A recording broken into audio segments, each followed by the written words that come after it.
It's the time of the season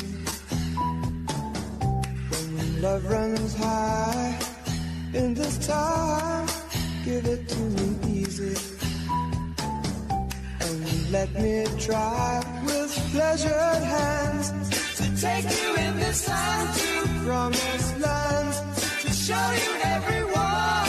It's the time of the season for loving.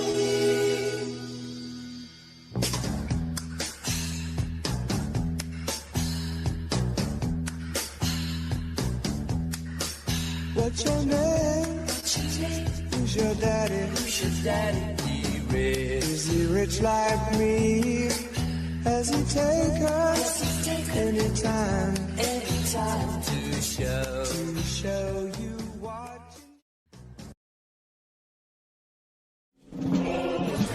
Can you see by the dawn's early light what so proudly we hailed at the twilight's last gleaming? Oh, Canada, our home and native land, true patriot love in all thy sons command.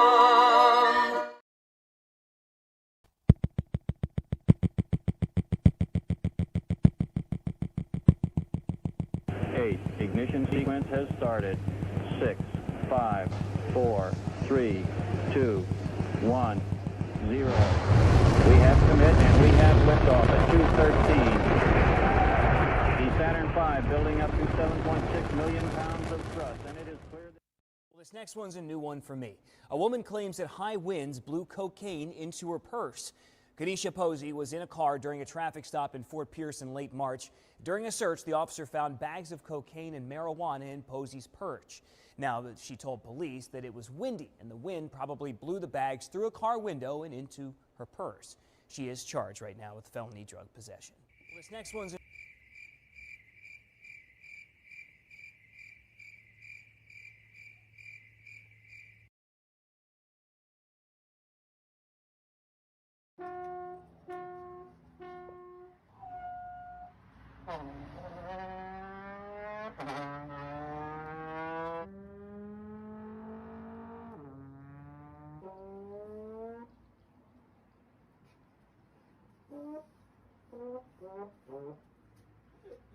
Enough.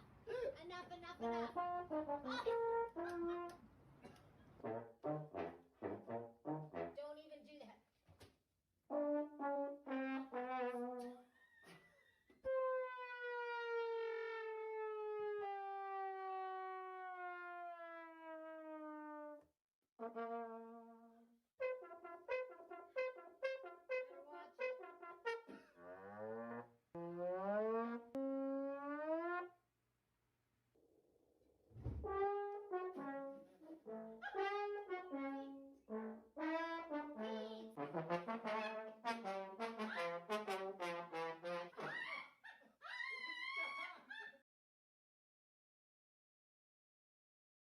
You know that if you eat healthy food and exercise regularly, you are going to die healthier. I love meat sticks. Who's with me? Who loves them? Who loves a good meat stick? Chewing on it, sucking on it. After these messages, we'll be right back. Just heat Dr. Pepper in a saucepan till it steams, then pour over a thin slice of lemon. That's a hot idea. Yes, Dr. Pepper is delicious cold or hot. Every week, Nick News delivers the stories you want to know about. What's Nick News this week? What if you moved to a new school and nobody there spoke your language? How would you learn? I'm Linda Ellerby.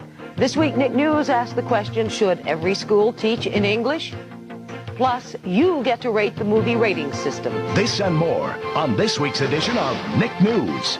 Watch Nick News tonight at 8, 7 Central on the only network for you, Nickelodeon. Everybody over there! Now everybody over here! Nick, Nick, Nick, Nick, Nick, Nick, Nick.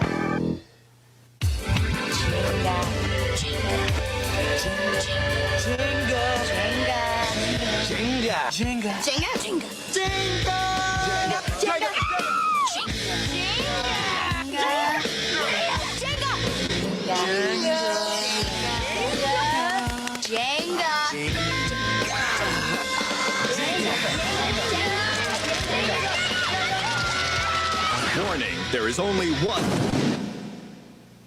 Next up on Nick, it's more Steven Spielberg's Tiny Toons, followed by Legends of the Hidden Temple. Stop hating Mondays. Be a professional and hate the whole week instead. Bruh.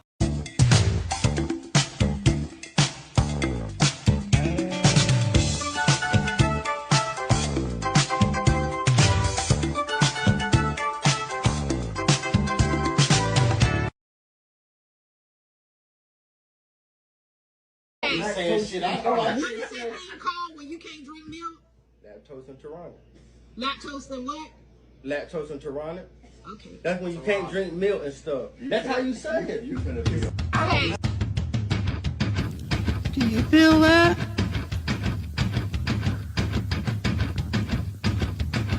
Do you feel that? Oh shit.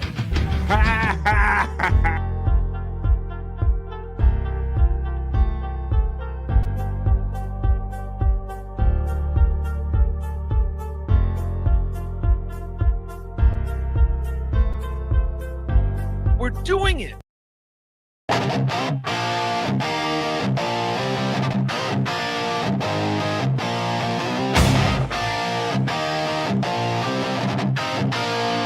On BF Live,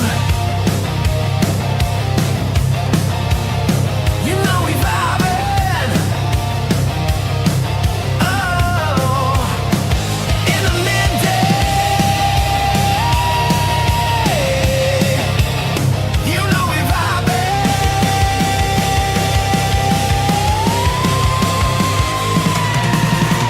We're the best chat family. And the greatest panel of friends, and all them positive vibes. Oh, it's BF Live. It's Wednesday, and it is BF Live. What's up, everybody? I got one question for you, yo. What does that Wednesday do? Let's get into it. Oh, it's hump day, so why don't we hump on BF Live, the vibe? Come on, it's the midday hump. Come on, stop what you're doing. Come on, what's up? All right, stop what you're doing. What I just I'm said. about to ruin the image and the style. I hope I don't ruin your Wednesday. We're going to hang out for the next couple 3 hours here on BF Live, the vibe. Check out round. I'm the new fool in town. Oh, I've been called worse than the new fool in town. So just let me introduce myself. My name is BF. What's up, everybody? This is the vibe, and it's Wednesday. We made it, folks. We made it to the hump day. I can't see my own damn eyes, so I guess you all can't see them neither. What's up, everybody? Welcome to Wednesday, and welcome to the Vibe Stream Show 479. We are having it, and we're doing it. We're going to bring it to you for the next 3 hours on February 11th, right here in the middle of the day, in the middle of the week. Welcome, friends and old, new and old, my lurkers and workers. This is BF Live, the Vibe. We're going to hang out and do the chat family check-in in just a few minutes. We're going to do the not-so-serious news. I got bros and dogs and bro dogs backstage. I got bros and dogs in the chat, and we're going to hang out for the next 3 hours. Come on, and it's a Wackago Wednesday, so let's do it and get into it, folks. Let's bring our bros in. Bro Dog is at attention, so I got to bring him in right away. Look, Scott, he's ready to go. He had his face up in that camera. Scott and Bro Dog have stepped into the Wednesday vibe. How you doing there, buddy? All right, I made the mistake of falling asleep an hour before the show, and almost was running late, man. Almost ran late. I appreciate you being here any day, buddy. You know, especially early on when I was doing this, Scott, there were times where I guess I would get so excited before the show, and then I would have this little wind down. I'm like, boy, I could use a little nap right now, or something like that. But I can't bring myself to doing that. I'm too excited about doing the show. How are you and Bro Dog doing, and how is Operation Tomato Andrew? Throw tomatoes at Andrew going. Oh yeah. Well, we beat him up pretty hard last night. I don't know if it took though. Well, we'll have to see if Andrew showed up today and see if he understood anything that he was being told about. So Scott made that bet with Andrew that he would shave his head if he lost the Super Bowl, his team lost, and Andrew was supposed to just be on BF Live, just do one thing at a time, is all Scott asked. So we'll see if Andrew comes along later, and I imagine you did probably give it to him pretty good on No Filter last night. Yeah, pretty much the whole show. I imagine so. And then, I can imagine it didn't get through to him. Well, let's see. Let's check with our other bro up north. He is Bobby Nick. Let's bring him in there now and see how he's feeling. Hey, Bob. The butt cheeks, motherfuckers. We're doing it and having it. Fuck yeah. I got deep butt cheeks. Happy Captain deep Nick. butt cheeks. Wednesday Yes, here. Captain I'm Nick sorry. reporting for duty, sir. I didn't mean to step on your That's all right. your That's intro all right. there, Bobby Nick. How you doing there, buddy? I love that background. Yeah, I actually made it like during I think, or maybe it was before, just a little bit before yesterday's show. That's great, man. Okay. And I've been seeing you rocking it everywhere. I appreciate you spreading the word about BF Live the Vibe, and I've seen you get some great compliments about. Wow, look at that graphic is really popping, Bobby. So how you doing today? What's going on with Andrew on Operation? Does he get it? Tomato Andrew. What's going on? What happened on No Filter last night? Andrew acts like he gets it for like 2 seconds. Yeah. And he just goes back to what he's doing. Yeah, he understands the concepts that we're teaching him. He just don't give a shit, Scott, is what it is. Yeah. And don't care. He's really into the hypochondria. Oh my God! Oh yeah, what was it? it's nuts. What was it? It's insane. Yeah. I'm Last trying to night think it was a bent rod. Last night he had a bent rod. A bent rod. I think after yesterday's show, BF Live the Vibe, backstage with Pecan and I think he felt he could tell his bones were getting more hollow, and he was afraid about falling at Scott. Hollow bones. I think my bones are getting hollow. Yeah, he thinks his bone density. He's losing bone density. Yeah, and then he last week he was telling Bob and I that I don't feel that my stomach's digesting the food. I don't feel the food in the stomach the way I should feel the food in the stomach. And we're like, what are you even talking about? So, bro, yeah, Andrew loves talking about some Andrew, and he has just a smidge of the hypochondria, definitely, Scott. Oh my goodness, it was bad last. I mean, I swear to God, that kid is expecting to die in 2 weeks. Well, yeah, it was comical, Bob, because I tried not to laugh in his face. Maybe Pecan will remember. We were talking about it a little bit, but he was literally. I'm like, we just ended the show, and he literally came up with like a new ailment to complain about. By the time I clicked the show off the live, Scott, all of a sudden it's about like brittle bones or something. Like I'm like, where does he come up with this stuff? But he's just a hypochondriac. All right. Well, let's see if my bro remembers any of this. He just got done doing his show, and Bobby Nick stopped in over there. So let's continue hanging out with him on a Wednesday. He is the host, the owner, and the proprietor of the Morning High with Pecan on the Pecan 420 channel. He's here on Tuesdays and Wednesdays. Pecan steps in to the Goonie Goo, my friend. Thanks for hanging out with me on Tuesdays and Wednesdays, Pecan. Do you remember what I was talking about? Did you hear what I was saying about? Remember you and I sat backstage with Andrew yesterday after the show? Oh, yeah. And so I think you're getting a little more taste of that now because he does shows every day yourself. But sitting backstage with Andrew is a bit of a different beast, isn't it, Pecan?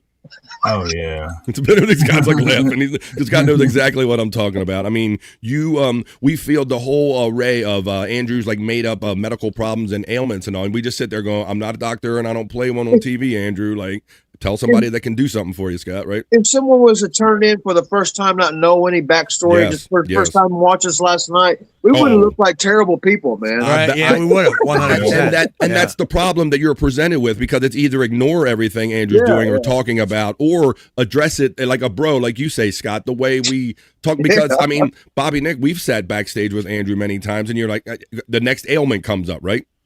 I know. It's always like the next ailment. And that's what he's on, you know. He's like a broken record. It's like this after that, you know. All these things that are gonna kill him. He's a bit of a negative Nancy and a little bit of a hypochondriac kind of mixed in there too and all. But he's our bro and we love him, man. And we try to tell him like Andrew, don't sweat the petty stuff there, Andrew. The sweaty stuff. The thing about it is like it's hard to deal with. It can be frustrating because you're trying to do a show, and and make people maybe laugh even, you know, and he's bringing it down. So of course we're gonna bust on it because we're gonna try to turn a negative into a positive, or not a positive, but something funny at least, you know? Yeah, you have to. And how many times does he hear me in a talk-up, Scott? It's almost like his energy has to match mine because he hears me, I'm like excited, I do a talk-up, I'm like, come on, we're going to get hype and we're going to do this. And he goes, hey guys, did you hear my ear fell off? You know, like, what are you like? And you're like Andrew, I was just trying to, you know, he hears you setting up something fun and he'll just like, let's wedge some hypochondria in there. Well, how about if we wedge the chat family in here? Because I see there's as many as 20 of you in here on a Wackago Wednesday. So why don't we check in with the chat family? I know Spawn's out there saying he's lurking and working. Hello to my lurkers and workers here on a Wednesday. We're going to hang out and do the chat family check-in. You guys will establish yes, Bobby. Bobby friend, Yes. Spawn messaged me yesterday. All right. He's like, I'm always watching. He's tuning in as much as he can to BF Live, the Vibe. I appreciate it. And he loves your formula. He loves the flow of the show. He loves everything about it. It's just he would participate more, but he just he's usually working during these hours. So Well, understood, and I appreciate that. And part of my mindset going into this time slot, Bobby Nick, was when I was kind of doing my 9 to 5 job. There'd be like a lot of morning shows and stuff, and there's even some afternoon drive shows. But I'm like, there was nothing like dead in the middle of the day. So I'm like, let me get on my gear and get in the middle of the day and see if there's some people out there that maybe have an opportunity to put an earbud on, or maybe to have me on a little extra screen and create some positive vibes and do some things, fun things in the middle of the day. It's always been kind of a dream of mine to hang out like kind of radio format style with a crew like we have right here, and to hang out with a chat family. Let's go check in with them right now. They are the Vibe, in fact. This is the Vibe Stream Show 479. It's the middle of the day. It's the middle of the week. It is that day of the week where I shamelessly go for my goal on a Wackago Wednesday. So any kind of memberships or contributions you want to make to the Vibe are definitely appreciated on a Wackago Wednesday.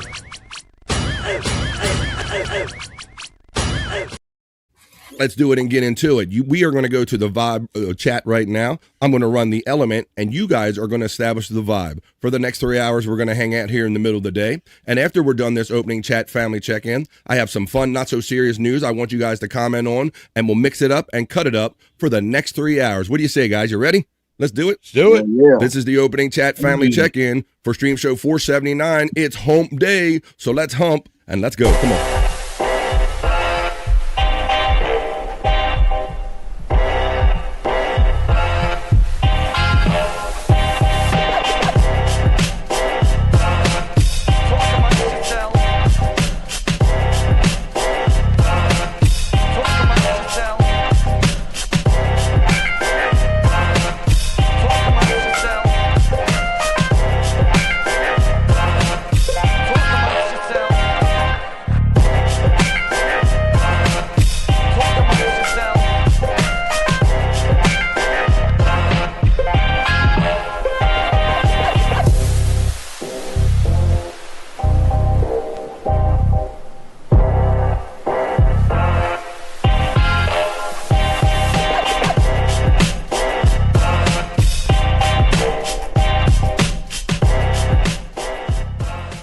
amongst yourselves.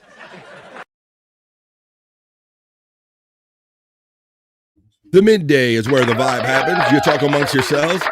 You talk with Bro Dog and Scott. You talk with Bobby, Nick, P Cunt, and everybody in the chat family. And we're going to have a heck of a Wednesday right here on the vibe. Post them if you got them, folks, because I'm about to read them. It begins right here with the opening chat family check-in. Let's go. Go to the top of the chat, and we are going to get the vibe for a Wednesday. Here we go. Are you? P-Cunt sounds the bugles because he knows that it's the beginning of a Wednesday in the chat family check-in. Thank you, P-Cunt. Then he says, Goonie Goo Goo, you begonias. Happy hump day, Uncle Bunga. And what do you know, my friend, P-Cunt 420.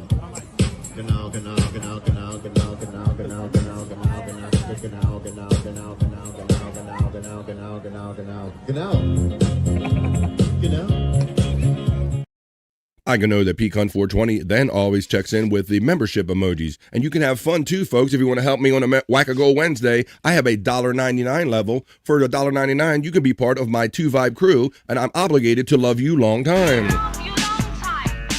$1.99, it's a bargain, and you can play with those emojis too. Or you can just hang and wait for the generosity of Pecan 420 because he lifts and gives somebody literally every day. He adds one member to the BF Live the Vibe chat family every day because he's a member defender. Let's see who he lifted and gifted today. He got the one and only Electric Gino. Electric Gino was lifted and gifted by Pecan 420. FJM, the medical update on our friend FJM. Good afternoon to you all. I don't think he'll mind saying, since he said in the chat, that he's got the vid again, doesn't he? He's got the vid.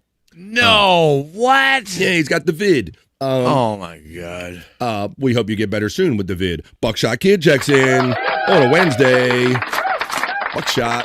He says hello to you, Pico. Buckshot. Late Jagoff, and not showing me my respect, and Mr. Jagoff. We'll get that right. There's the Stream Elements bot's going to let me know when you're generous to me. I appreciate you. Oh, FJM checks in over here on the Rumble and says, yes, it's me again, all alone in my humble tumble rumble room. Naturally, the calcified COVID kid. He added it to it, Bobby Nick. Move down, he added it to it, bro. He's got the vid. He's got the vid. Holy shit.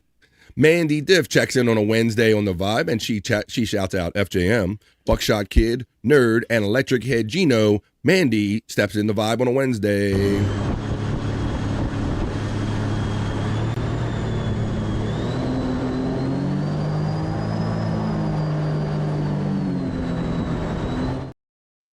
Mandy Diff is an emoji girl because she's throwing them all out there in the BF Live the Vibe chat. Just a Guess says he's number 6, but I always say you're number 1 because you're always enthusiastic. Just a Guess checks in on the Vibe. Ooh, off the clock, Alexa's here. What's up, girlfriend? What's up? Happy hump day, bitches and bitchettes. Bitches and bitchettes, happy hump day to you. Off the clock, Alexa. She's ready to have a midday party. Tay Boogie checks in and says, hey, squad. Hello to our friend Tay Boogie. And to that we say, Yer. What's up, Tay Boogie? How you doing there? Spawn checks in and let us know that he was lurking and working. The Nightbot is running the membership link if you want to be a member here on the Vibe for as little as $1.99. Me love you long time. At the end of the opening liftoff reel, he said he declared that you're lactose in Toronto when you can't have the milk, whatever. Hello, BF, says Buckshot Kid checking in. R.I.P. Shock G, says our friend. Spawn checking in. The Buckshot Kid says hello to the Nightbot. Widow Killer steps in and goes, it's Wednesday, my dudes. Oh, let's go. Ooh. And I do have a public service message here on Wednesdays here on the Vibe. Never forget, the weekend will always last longer if you start drinking on Wednesday. Oh, let me take the banner down and run it a second time. I think I obstructed your proper view of that. Hang on. Never forget, the weekend will always last longer if you start drinking on Wednesday. Oh, yeah. That's a more you know from the girl with the big breastises. Yes. There you go. Let's see. Lactose in Toronto. Hot Shock G. We got that. Buckshot Kid says hello to the Stream Elements. I like my oatmeal lumpy. I'm sick with this. Straight gangsta Mac.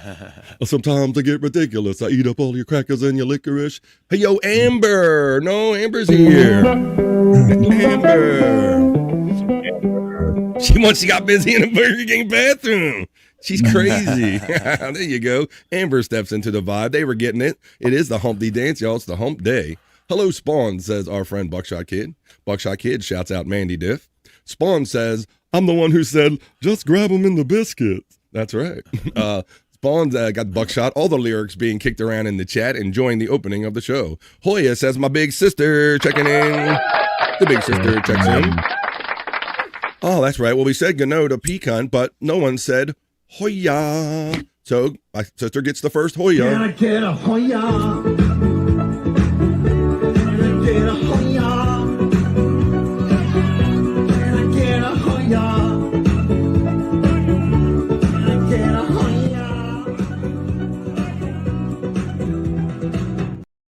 My big sister gets the kiss, and you're not going to believe some of the great stories that we have when we do the not so serious news about Olympians. We're going to get a little Olympic news, a little love news, a little kind of mixed together. Hello, Kathy Linder, says my friend Buckshot Kid. There is the link for Scott Fitzpatrick, the prop master, when you want to see his Angry Iguana stuff, and the Prop Master 69 channel. If you see these larger link boxes for all our panelists. Hello, Amber from Buckshot Kid. Buckshot Kid shouts out just a guess. Matt checks in.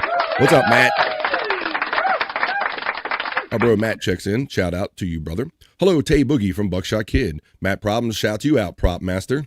This was a pretty good one. I don't know if everybody saw this yesterday. I didn't play this till later on in the show, but there's a whole Bro Dog legend people don't know about with Scott and Bro Dog. But I got it for you right here. Greatness? Let me tell you about Bro Dog. Leader of the Prop Master 69. Streets talk about him like a legend, but I know the truth. He's real, and he's better than the stories. He keeps the pack. There you go. See? keeps it going. FJM says, like a brick with Andrew. Yeah, trying to get through to him. Yeah, I think he gets it and he goes, okay, I understand what you're putting down. I just don't give a shit. You're right. You're right. You're right, but I don't care. Matt checks in and says, yesterday was the greatest episode of No Filter. It was chock full of Andrew's ailments, 100%. You know what, guys? We're going to have to start writing some of these down, Bobby Nick. I know. See, because Pecan, I was amazed at how quickly I ended the live, and he was backstage going, guys, I think my bones are kind of hollow. Yeah. I'm afraid, and he's afraid of falling, Scott. And I'm like, well, as long as you don't fall out of your wheelchair, Andrew, I think you'll be okay for the most part. Oh, my goodness. Buck, what's good from Tay Boogie? Buckshot Kid shouts out Matt Problems and says hello. Spawn says, Matt, your Andrew impression up, brother. Your Andrew impression. BSK getting acknowledged. The Buckshot Kid from Matt Problems. Tay Boogie gets acknowledged. Everything and you. What's up? Says Buckshot Kid. Spawn, hundreds from Matt Problems checking in. Bobby Nick, smoke them if you got them. Matt Problems got your cigs up right there. Deep budgies to you, Matt. Fuck yeah. Spawn says C and Andrew spell bone density. I don't know, man. We got to keep a list of his ailments. Andrew shouts out Buckshot Kid, Pecan 420, Mandy Diff, our friend FJM, my big sister Kathy, Spawn, Hoya to everyone. There's a Nightbot running Pecan socials. Widow Killer says, hollow bones. What is he a fucking bird? What's he a fucking bird or something? What's he a fucking hollow bones? FJM texting and says, told you BN. BF loved the background. I saw the look in his face yesterday. Of course, I told him soon. Man, like backstage when he's a little screen, I'm like, this big BF is blaring behind him. And I love it. I appreciate the extra love and representation. Buckshot Kid says hello to Bobby Nick, Scott, and Brodog. So, yeah. Good morning, AA. Says my friend FJM, our friend. There's I said it's the same URL right there. It's check out Nick TV Live. Did I get that right order? Nick TV Live, right? Nick TV Live. That's got right, it, Bobby, in the chat. Oh, right there. You are going to have to change the Twitch link. So. Okay, all right. Well. Yeah, because I rebranded everything, Bobby Brandon. It's all matching now. I gotta hit an Andrew. Oh, and you can get rid of that kick. Because that's kind of all right. Bobby's always keeping me busy updating his socials and all that stuff. Me too. Yeah, right, Pecan? It's a thing lately. Yeah. Amber gets acknowledged by our friend Spawn. Buckshot Kid acknowledges Amber. Pecan says, go.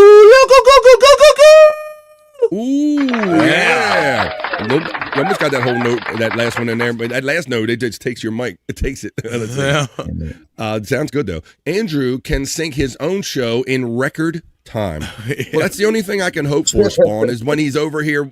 I've said that as much, right, Scott? I've said, I hope you're on your live channel, like listing all your ailments. Yeah. But, you know, Bobby Nick, and you guys know this, if you watch Andrew, his live channels, people are, which they rightly so, they should be inspired by Andrew, that at least he's got enough gumption to kind of put himself out there and be bold enough to be on the internet. But he's like a hero to a lot of people and all. But then he comes on here and boo-hoos and cries about himself. So.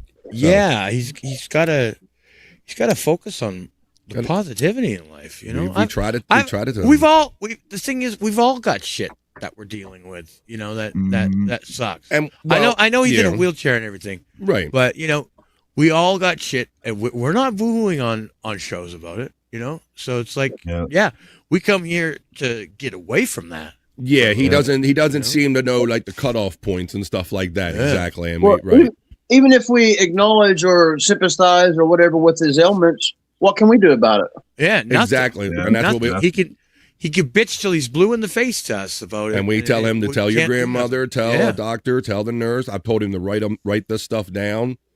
So Mrs. Chris Thompson says, Bro Dog makes my day. Oh, and the rest of you too. Thanks. We just came along for the ride. Thank you, Mrs. Thompson, checking in. There's Electric Gino. He thanks you, Pecan, for the gifted membership today. Oh, you're welcome, Gino. Buckshot Kid said, BF, I really think you should do a sports ed. You know, it does seem like a thing, Scott. Yeah, we did. I noticed. I watched his facial expressions yesterday when it was mentioned, and then we said it again on No Filter. And his face changes when he don't like that idea, man. He don't like that. I'm definitely I'm heavily favoring this idea, Scott. It wouldn't be nothing. We already, I got the background. I got your link. It wouldn't really take much to make this happen, Scott. And the boy needs to learn a lesson. So I have not ruled it out. There might be a Andrew-less sports heads. This could happen. Bone Loads is up for it. Yeah. Yes. Shout out to our boy Bone Loads. He's normally working this time of day out there on the West Coast. Shout out to our brother Bone Loads. I always see him. That old sports head music and Andrew be watching.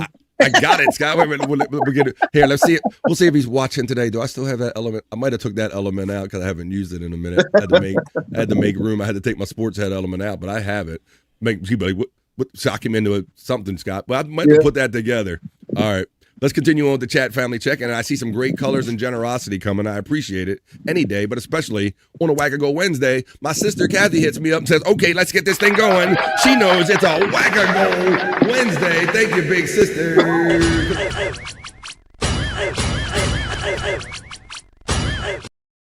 Hell yeah. Come on, we're doing it.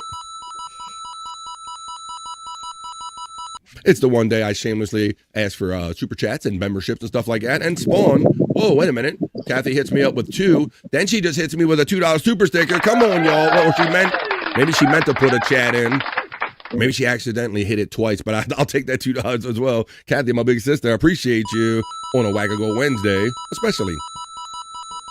That's her second one. And then Spawn follows her and like and says, what Bobby Nick said. Thanks, man. I appreciate that, Spawn, man. That means a lot to me. That means a lot to me. I appreciate that. And I really appreciate the $2, especially on a Whack-A-Go Wednesday. Come on in here, Spawn. I appreciate you, brother.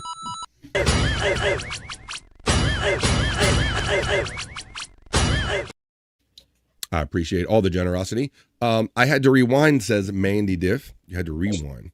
Bro Dog, Captain Nick, Scott, Bro Dog, BF Live, Captain Nick, Scott, Bro Dog, Andrew, and Pecan. Mandy gets all of them in there, and plus those emojis.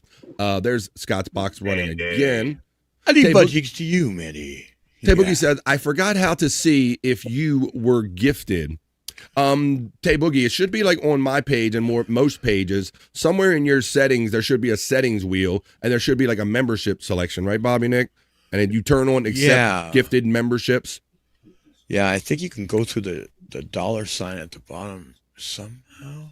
Yeah, people always say it's somehow in your YouTube settings for a particular channel, any particular channel. It's like a wheel. Last time I did it, it was like the maybe Bobby Nick can work his way through it. I'm trying to navigate here. Or if worse, okay, so if you click the join button and you go to the top of the page that pops up and click on the 3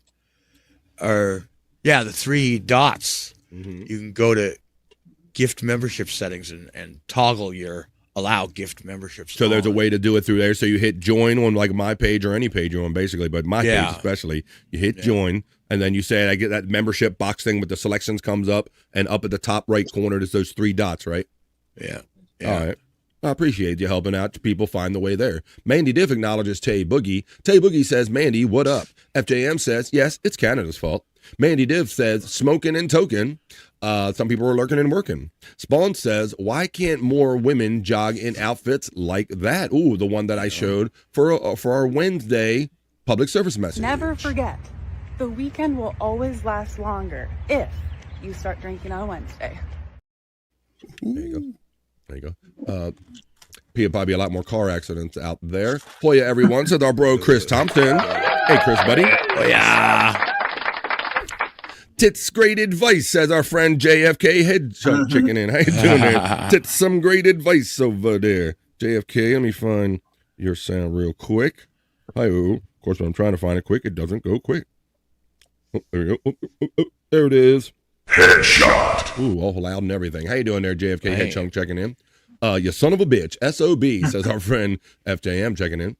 Chris gets acknowledged by Mandy Diff. Mandy Diff acknowledges JFK Head Chunk.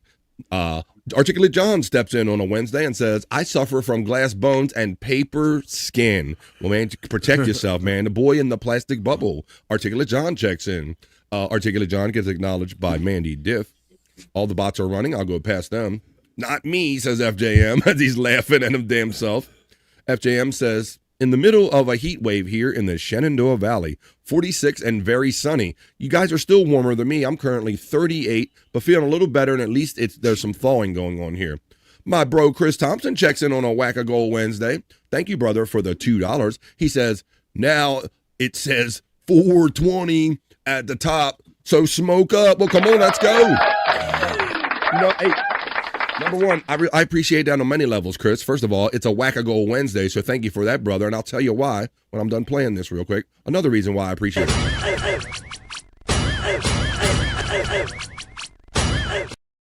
I must not have had the proper motivation for the last 2 days, Scott, because I've had the same pipe sitting here for the show, and I haven't smoked it. I didn't have to fill it today. So why don't we do this? Why don't we give this some attention, give Chris Thompson some attention, and attention for all of our friends. Let's do our little memorial hit for Donkey Kongington, or anybody that you might be missing. We call it Another Dab Done for Donks. Some people pour one out for their homies. They miss them. We smoke one for our homies. Another dab done for donks. Thank you, Chris Thompson, for the 2 smoke. Another dab dog for donks. Doo-doo-doom, doom, doom. Another dab dog for donks. And another dab done. And another dab done. Another dab done for donk. Hey, I'm gonna dab you too. Another dab done for donks. Another dab dog for donks. Oh, nice Godfrey. Godfrey. Amber says it's 36 Fahrenheit and real feel of 26. No snow and stuff has been melting because it was 58 yesterday. I haven't had one of those great warm days here, Amber, but I'm looking forward to one. Oh, man, Amber. It was nice, but it only lasted 1 day, so enjoy it. Oh, thank you. When it comes, I hope your weather blows my way eventually. Amber lets us know that was in DeBerg. She had that temperature yesterday. Jerry Lane says, oh, thank you, buddy. I think I guilted him into something. Jerry, welcome to the vibe. He says, just so you know, I plugged your show and that you play the piss break every day at 1:30. So Electric plugs when I'm saying, let's say. So Electric gets plugged when I'm saying on you saying require me to plug on their show in return. There you go, Jerry. That's my dude. Yeah. See, I gotta get my people out here in the community for me. Thank you, Jerry. You have to excuse me. I get a little jealous, bro, because people come in like spitting out about how much they love another show or how much they're having fun, and I'm like, well, I hope people are doing that in other shows about me. Right. So I appreciate you, Jerry. I said the same thing about Frankie too, didn't I, Bob? Right, yeah. I said, Scott, wouldn't it be the great, because he's another one. He comes in my show and he goes, Joey Only, and all these different shows, The Baseman, I know all the shows he does. And I'm like, I can only hope that Frankie is in every other show spitting about BF Live. Yeah. He came on No Filter last night and he mentioned BF Live. Thank you, man. Frankie's our bro, man. Frankie's our bro. He knows what's up and he knows how to badger Bobby Nick if he wants to get that link. Where's my link, Bobby? That's right, yeah.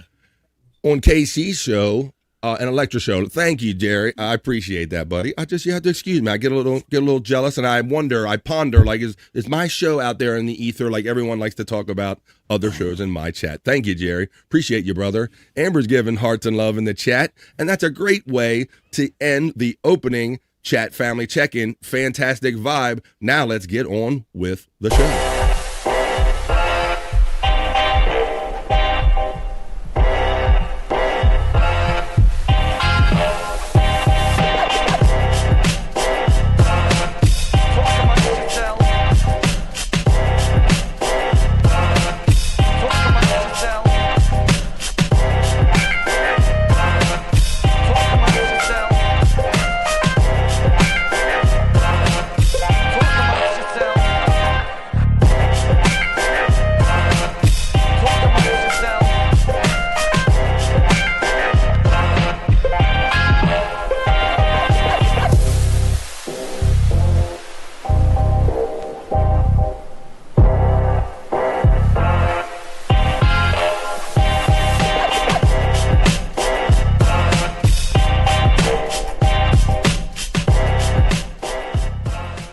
amongst yourselves.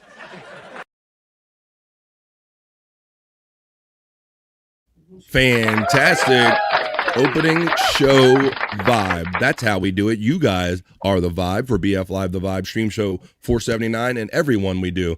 Bro Dog has got whoever. Look, he's up in the shot. What's up, Bro Dog? Let's see if let's do our warning. Warning, I'm going to hit him with a dog whistle, ladies and gentlemen. So hit your volume buttons. Ready? I'm going for the head turn out of our bro dog. Ready? Here we go. Head turn time.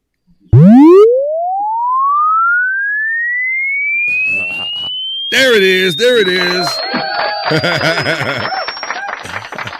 I think Scott might have turned his head first, though. There we go. We got the head turn. Bobby Friend, did you hear the very strange fart that Scott let out last night on No Filter? I did hear it. I got some reports about it, and I can play it. I can share it with everybody. So, what was this? Guys, we were talking about people farting the other day. Of course, I guess every other show we might talk about this. Oh, it was Perry, and he was doing those sad farts, Scott. And I'm like, man, Scott does these. He breaks these off like nothing, like more than that. Not even trying, right? And then they all proved me right because Bobby and Nick shared this video. Let me full screen it, and let me show it to you right here. So, Bob, set this up, buddy. Well, I mean, Jay, Scott made some kind of noise, and I didn't even recognize it as a fart until other people started saying something. So, I mean, I thought I heard one kind of fart. I thought I heard two styles of farts in this one, unless I misheard something, guys. I was trying to take a different angle to get a different sound. And then as I was doing it, my phone started to fall, and I didn't know everybody heard it. I thought I lost one. Yeah, the one sounds like the initial when the first chute opens up. You hear like the initial shot, and then all of a sudden, then the big chute opens or something. That's what it sounds like to me. Let's hear right here. Listen. The helicopter. Okay, all right, listen. Yeah. It was on TV.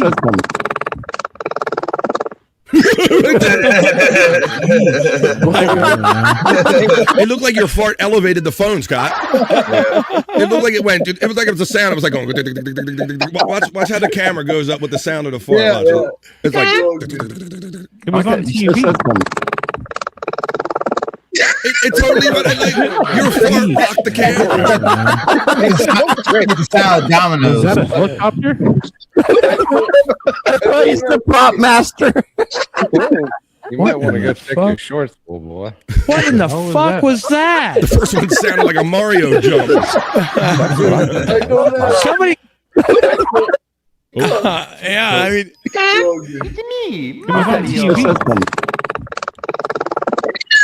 I don't know.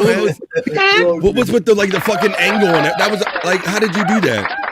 I had the phone just sitting like I have now, and I just got it, leaned up against something, a roll of paper towels. When I leaned back, I don't know why, but the phone just started to fall, and it kind of went in. Widow Killer says, got to the jobber, got to the jobber. It's a fart jobber. Almost like a walking fart. Chris Thompson says, a fart. I thought it was a Chinook flying over. What's it? I thought it kind of sounded like when you flick one of those old door stoppers. Yeah, let's spring. There you go. Sounded like he Chinook his pants. Sounded like he Chinook his pants. That's what it sounded like to me. Let's see what people are saying. That was a cheek slapper for sure. Yeah, I could just picture his ass cheeks just flapping, just Oh, listen, I got this plastic cushion that I'm sitting on, and in that new angle, the different kind of angle I took on it just created that sound. You can hear the plastic kind of in it. Almost like a walking fart. Well, Scott would walk for 50 miles, and Scott would walk for 50 more just to shave his eyebrows off. Shave his eyebrows. And throw a fork down at your door. There you go. Okay, Popke, you set me up for it, you son of a bitch. Another Chris Popke produced in real time kind of track right there. Almost like a walking fart. Thought it was a Chinook flying over. He Chinooked his pants. Yeah, so that was something. Well, I guess I did have a long form topic about this. Since we're on the topic, we talk about anything here, and we're childish, we'll probably never grow up in that regard. And come on, everybody does it, y'all. So Robert, let's expand, and we're gonna do the not so serious news in a minute. And I got some fun stories I want you guys to please comment on in the chat, and let's throw it back and forth about the stories. But Scott, since we're here, since we're talking about, you segued me in, PUIQ. Sniffing your own farts could boost your brain power, Scott, and fend off Alzheimer's, a new study says. How about this? So, Scott, you didn't even know you were like fending off Alzheimer's by doing that, by smelling your own brain. You hear the dogs howling? Yeah. Damn. Oh, yeah. That's me, though.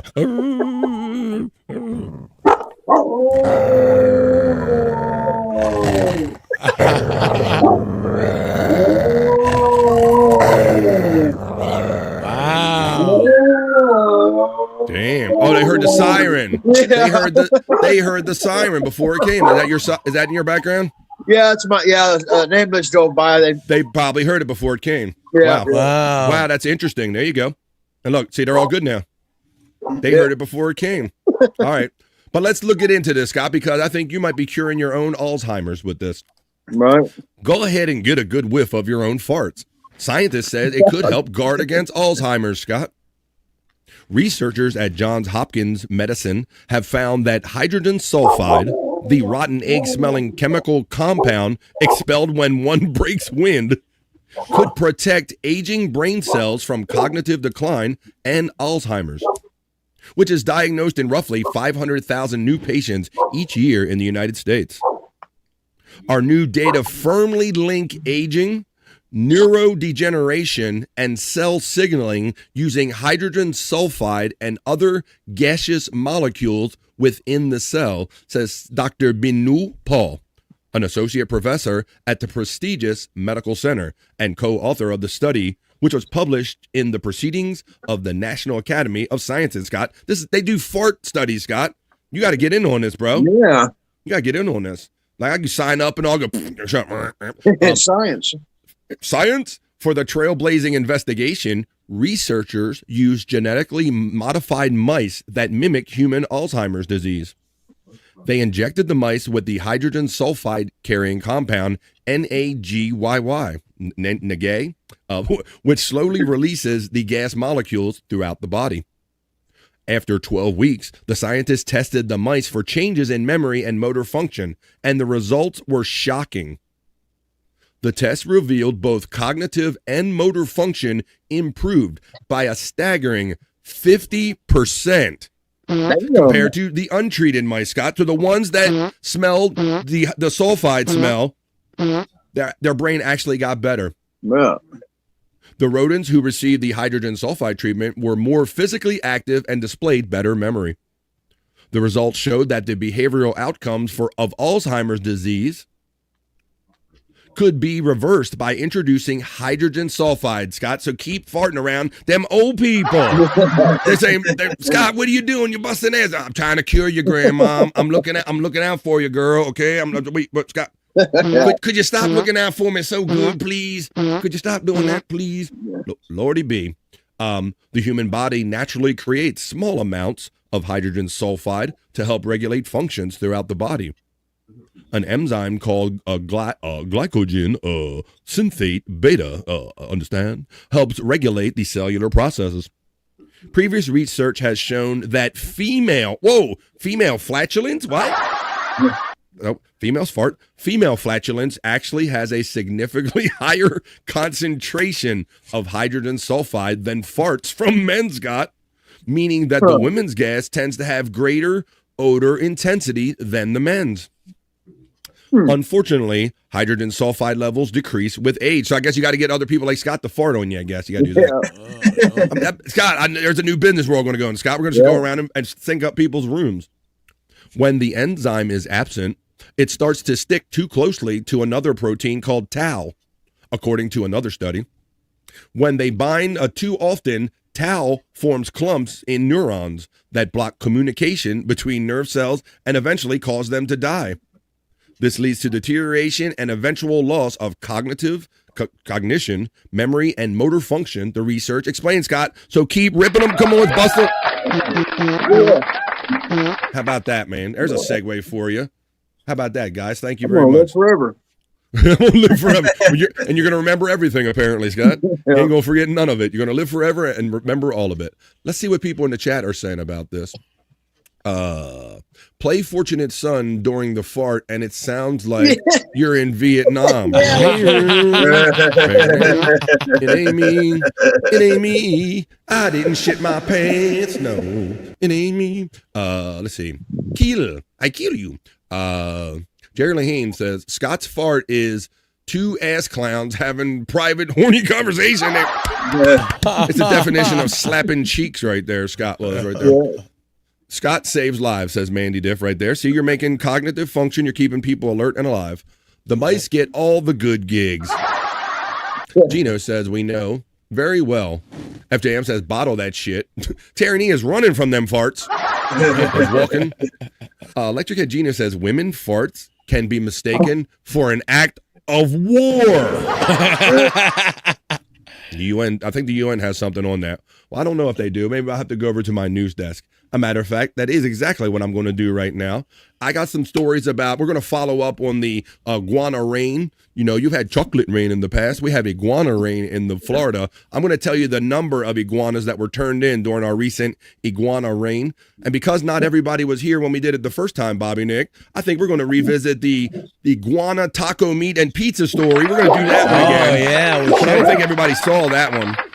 Bobby Friend. Yeah. I think we should acknowledge that today would have been the 100th birthday of Leslie Nielsen. Oh, the great actor from the Naked Gun series? Yeah. That's cool. He was actually born in Regina, Saskatchewan. I thought you said vagina right there. That's where you did. Okay. No, Vagina. Regina. All right. Regina. Well, Bobby Nick is throwing it out there. You might as well just say vagina, though, you know. Exactly. Shout out, happy heavenly birthday, I guess they would call it now. 100th birthday, Leslie Nielsen. Bob, I did recently watch the Liam Neeson, Pamela Anderson Naked Gun. What did you think about it? It's not the same, Bob. You know? Not the same. Yeah. You know, the jokes are very much kind of the same style, but it takes somebody like a Leslie Nielsen to kind of deliver them. It's about the delivery, you know? Yeah. You know, and it's not like, and Liam Neeson, he could have been, I don't know, no fault on him, Pecan. What did you, I see you seem like you have an opinion about some of that. Well, from when I seen the trailer to it, because I haven't seen the movie yet, but I feel like, you know, it would have been better if Leslie Nielsen would have been still alive to do the right. Yeah. Right, it's the same jokes, but they don't quite go over the same way because he just had that slapsticky kind of wacky delivery nature about him. Terry Nee says, surely not. Don't call me Shirley. Thanks, Terry Nee, for setting me up for that one. Don't call me Shirley. Have you seen some of the interviews? Like he had this thing that he put in his hand that made like fart noises. And he's always pretending in interviews that he was like actually farting.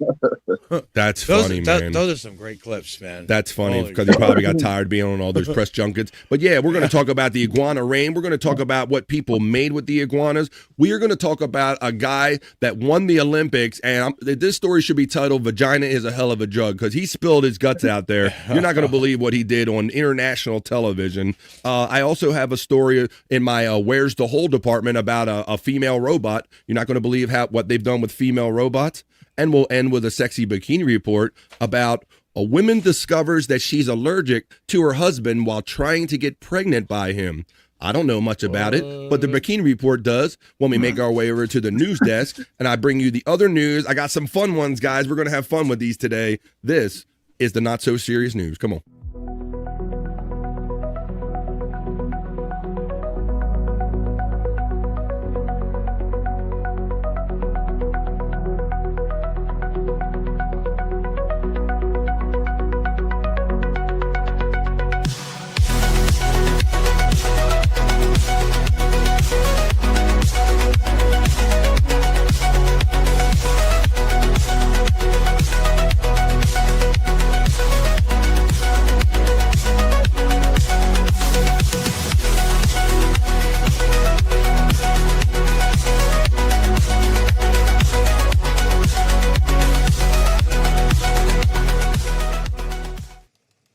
It is Wednesday. We made it to the middle of the week, folks.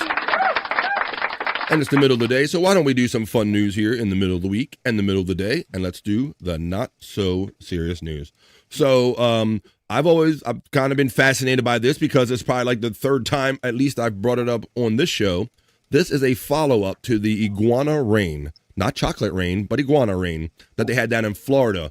With the recent cold spell that they had, they allowed the citizens to turn in as many iguanas as they could round up, Scott. So I was interested to hear the number because we were hearing numbers of people showing up with bags of 24 iguanas in them. So this is kind of the final count after this recent cold snap right here. Let's follow up on iguana rain and see how many iguanas were captured as our first follow-up story in the not so serious news. Here we go. To talk about this, thousands of those invasive green iguanas have been removed from Florida's ecosystem. Florida Fish and Wildlife today announcing some big numbers. During our cold snap, 5,195 iguanas. 5,195 iguanas, son. Returned into their offices. Look at this right here. Video shows folks around Florida collecting. Oh, remember we showed iguana blanket guy, didn't we? Yeah. Dude, somebody laid all these frozen iguanas because they grow dormant because this is not their territory. They're an invasive species, so they can't tolerate when it gets this cold. Iguanas. The removals happened under a temporary executive order that allowed residents to turn in cold-stunned iguanas without a permit Sunday, but that actually expired on Monday. So that allowed residents to do what you see right there. They turned them all in. Eventually once it warms up, well, they wake up. But they're asking you to not bring more out there, but also they did say if you see them in your space, you can humanely get rid of them. What is that, a fancy way to say you could kill them, Scott? Or I don't know. Yeah, that's what it sounds like, Bobby Fran. They're like, we're not telling you to kill them. We're saying you can humanely get rid of them. What? I don't know. Wow, that's crazy. It's like getting rid of one of those real Christmas trees. Just just drop them off and somebody just chop them off.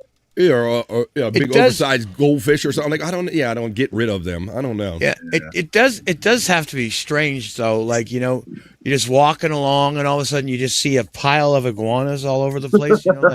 Under a tree that's that why aren't even moving. Yes. That's why I wanted to follow up to that, Bobby Nick, because when I saw that they retrieved 5,100 and some by just letting citizens turn them in, bro. I guess I wasn't too surprised by that number, considering that some of the first numbers we heard were people showing up with like 24 in a bag or something like that. Right, yeah. So that was awesome. Okay, so I wanted to follow up on that. Now, continuing the follow-up, we did the show the other day with just Bobby, Nick, and I. So I got at least 2 other people on panel that we didn't do this story for, and maybe some of you didn't see it the first time we did it. But as a weird kind of follow-up, I couldn't believe it, Scott, so I'm glad you're here this time. I'll do it again. Some people, you heard what they said, you can humanely, get rid of, dispose of them, whatever. Yeah. Or some people just chose to make pizza and tacos, iguana pizza and tacos. Let's go over this. The Florida cold snap, creativity leads to iguana pizza and tacos on the menu. It says, while the cold stunned iguanas are falling out of the trees in Florida, some people are using the opportunity to cook up eclectic dishes. Buck's Cold Fired, a pizza joint in North Palm Beach, whipped up iguana pizza this week and posted it on Instagram. Frankie, the manager, not Frankie McDonald, called it the Everglades pizza. And we learned this guy's name the other day, Bobby Nick. His name, Ryan, is Queerdo. His last name literally is Queerdo. He's Queerdo, yeah. We could just give anybody that last name. Let me see. Ryan is Queerdo. Andrew is Queerdo. A local content creator walked into the shop carrying dead iguanas in his arms and told Frankie to make him an iguana pizza now. Frankie's response was expletive no, but I'm assuming that was probably F no. Spoiler, he made it anyway. But there's one on the ground. So yeah, it just talks about how he rolled out the dough and everything. He put all the regular stuff on it, Scott. But let's get down to what we really want to get down to. The guy made pizza, the first iguana pizza. But I'm going to show you the guy that made iguana tacos right here. This freaking character. It is currently. And I told Bobby Nick, I said, I don't know this guy from nobody, Scott. But if I looked at him in the crowd, I'd be like, yeah, he eats iguanas. That guy eats them. I say, so cold here in South Florida that iguanas like this one are falling out of the trees. Wait so a today, minute. Hang on, I didn't do this yesterday. I'll play the small version of it. What the heck? It was trying to get me to sign in, Bobby. Hang on a second. Huh. Here we go. I got it. It's so cold. Here we go. are falling out of the trees. So today, we're making iguana tacos. Green iguanas are an invasive species here in South Florida that compete with our native wildlife for resources. But because they're not from here, they aren't adapted to the cold. So when we get these cold fronts, they become too cold and they fall straight out of the trees. Scott, like I could see Scott just gathering up. Oh, they'd be cold on the ground.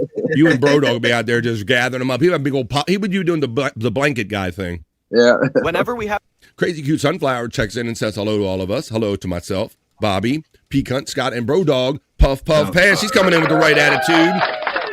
To you. We're learning about after 5,000 or 100 or so iguanas being turned in. Not all of them were turned in. Some of them made iguana tacos and pizza. Have these cold fronts and they start falling down, a lot of people will go out and collect them to help control the number in the population. But they do have the nickname chicken of the trees because they're absolutely delicious. So rather than let this one go to waste, yeah, we're Scott. Terry Nee came in the other day saying chicken of the trees. I mean, they said the same. What's the best tuna? Chicken of the tree. There we go. Tacos. This next part I'm not going to show because I don't want the video to get taken down, but we have to humanely dispatch and clean this guy. It's a good thing I managed to remove Oh, Scott, here's the double down on this. First of all, I like humanely dispatch and clean this guy, number one. Yeah. Number two, see this canister he has right here, Scott? Yeah. That has 20 iguana eggs in it. He's also going to use for the tacos. Oh, God. And so he's proud of himself. He's like, look, I know we're going to eat something, but we kept 20 iguanas from being out in the wild, guys. Watch this. this one when I did because inside I found over 20 eggs. So by removing this one iguana, we've actually saved the environment from over 20 iguanas come spring. And you guys know that I like to waste as little as possible. So in addition to making the tacos, I'm also going to try to preserve the skin. And any leftovers are used as crab trap bait, so zero waste. First things first, I filled the pot with water and added onion, garlic, a bay leaf, and some salt. And we're going to bring this to a simmer. Once it was at a low simmer, I added in the iguana meat, and we're going to let this cook on low heat. By just the part mention cooking the of it. iguana like this, you give it flavor and tenderize it. After 30 minutes, I removed the iguana meat, set it to the side so that it could cool down, and then added the iguana eggs to the hot water to This is going to make the angry iguana angrier, Scott. I'm so angry. Well, then I added the soft-boiled iguana eggs with some... There's an avocado in it. Yeah, but you saw it. I had to point that out to Bobby Nick the other day when we did this. Insult to injury already. Avocado, some garlic cloves, a little olive oil, salt, and lime juice. Some iguana eggs, Scott. What's the big deal?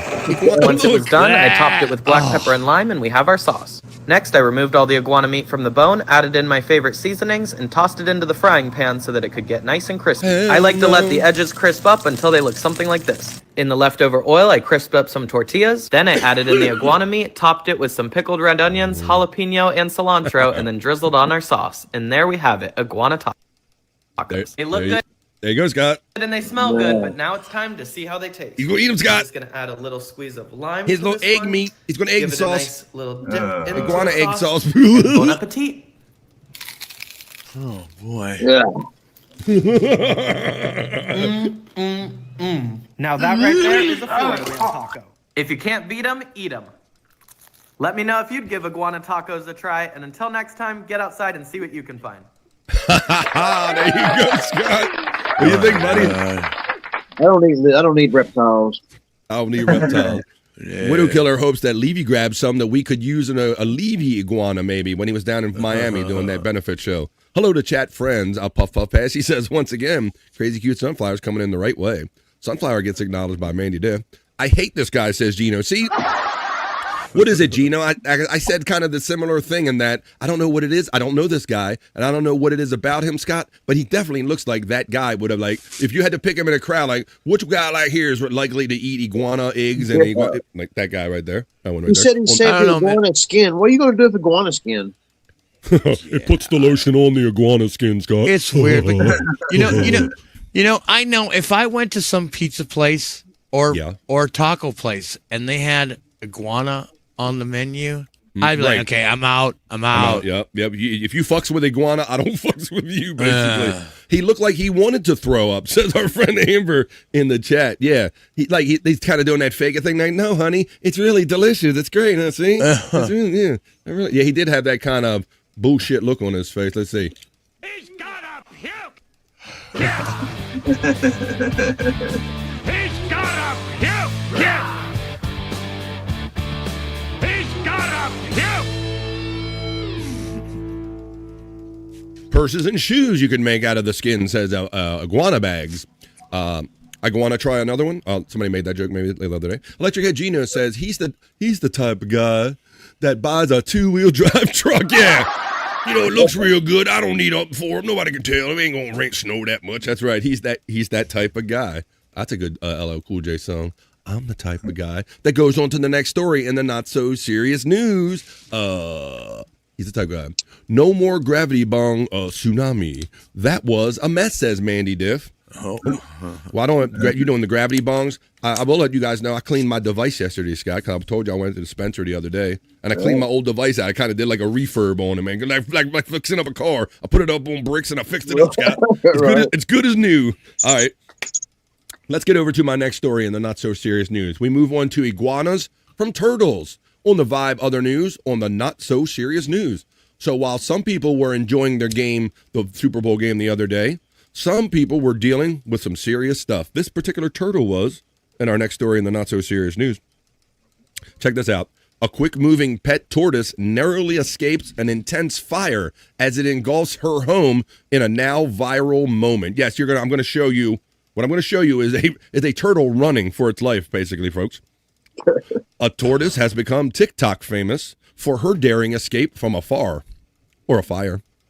Hayuri Tom was at a friend's Super Bowl party on the evening of Sunday, February 8th, when a fire erupted inside the shed of her female sulcata tortoise, Leo.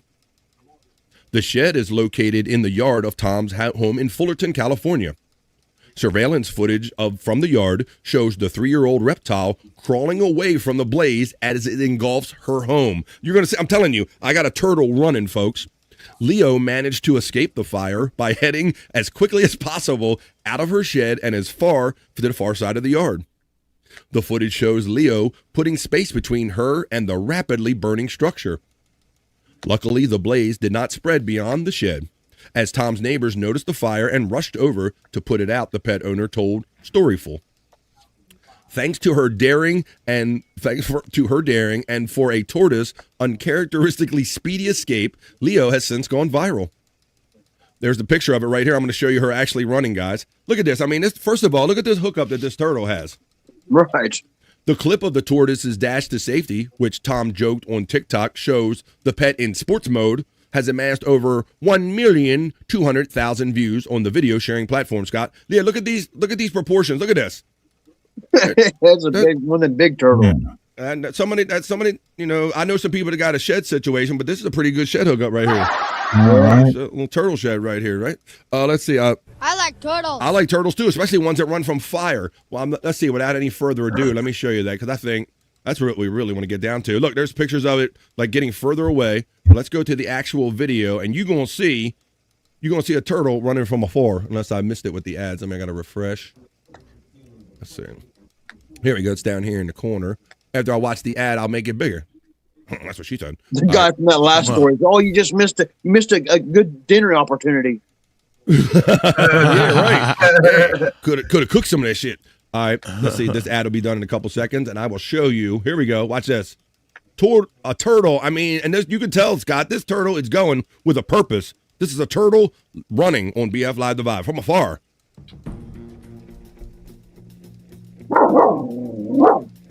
Look, that turtle is getting it. Oh yeah. Look, for a turtle, that's running, y'all. Yeah, for that's real. Running. I like turtles. Yeah, Scott, but I was like, the proportions got me with this at first because I'm like, first of all, that's what I'm trying to get. That's what I'm trying to get together because I see the pipe and the bricks and the. Yeah, bro. Because when you first see it must be tiny, and how to catch a little tiny house catching on fire is just weird looking. Yeah, brother. Because when you first see the angle shots like this, it looks like someone's backyard tool shed, right? Yeah.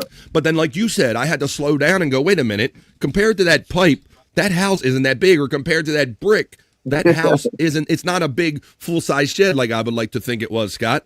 But it's quite the hookup for this turtle. Look at that. But that is a turtle running. If you never see a turtle run before, you're seeing it now. It's probably in there cooking meth. Yeah. That son of a bitch, he deserves it. This morning, got yourself a gun. I woke up this morning. It's me, Mario. It's a Mario pipe. So this was during Super Bowl Sunday, Scott. So can you imagine that you're in the house like, ain't this game great? This is awesome. Meanwhile, your turtle's outside going, help, help, help. I'm on fire, help. I like turtles. Help. They must have a turtle camera.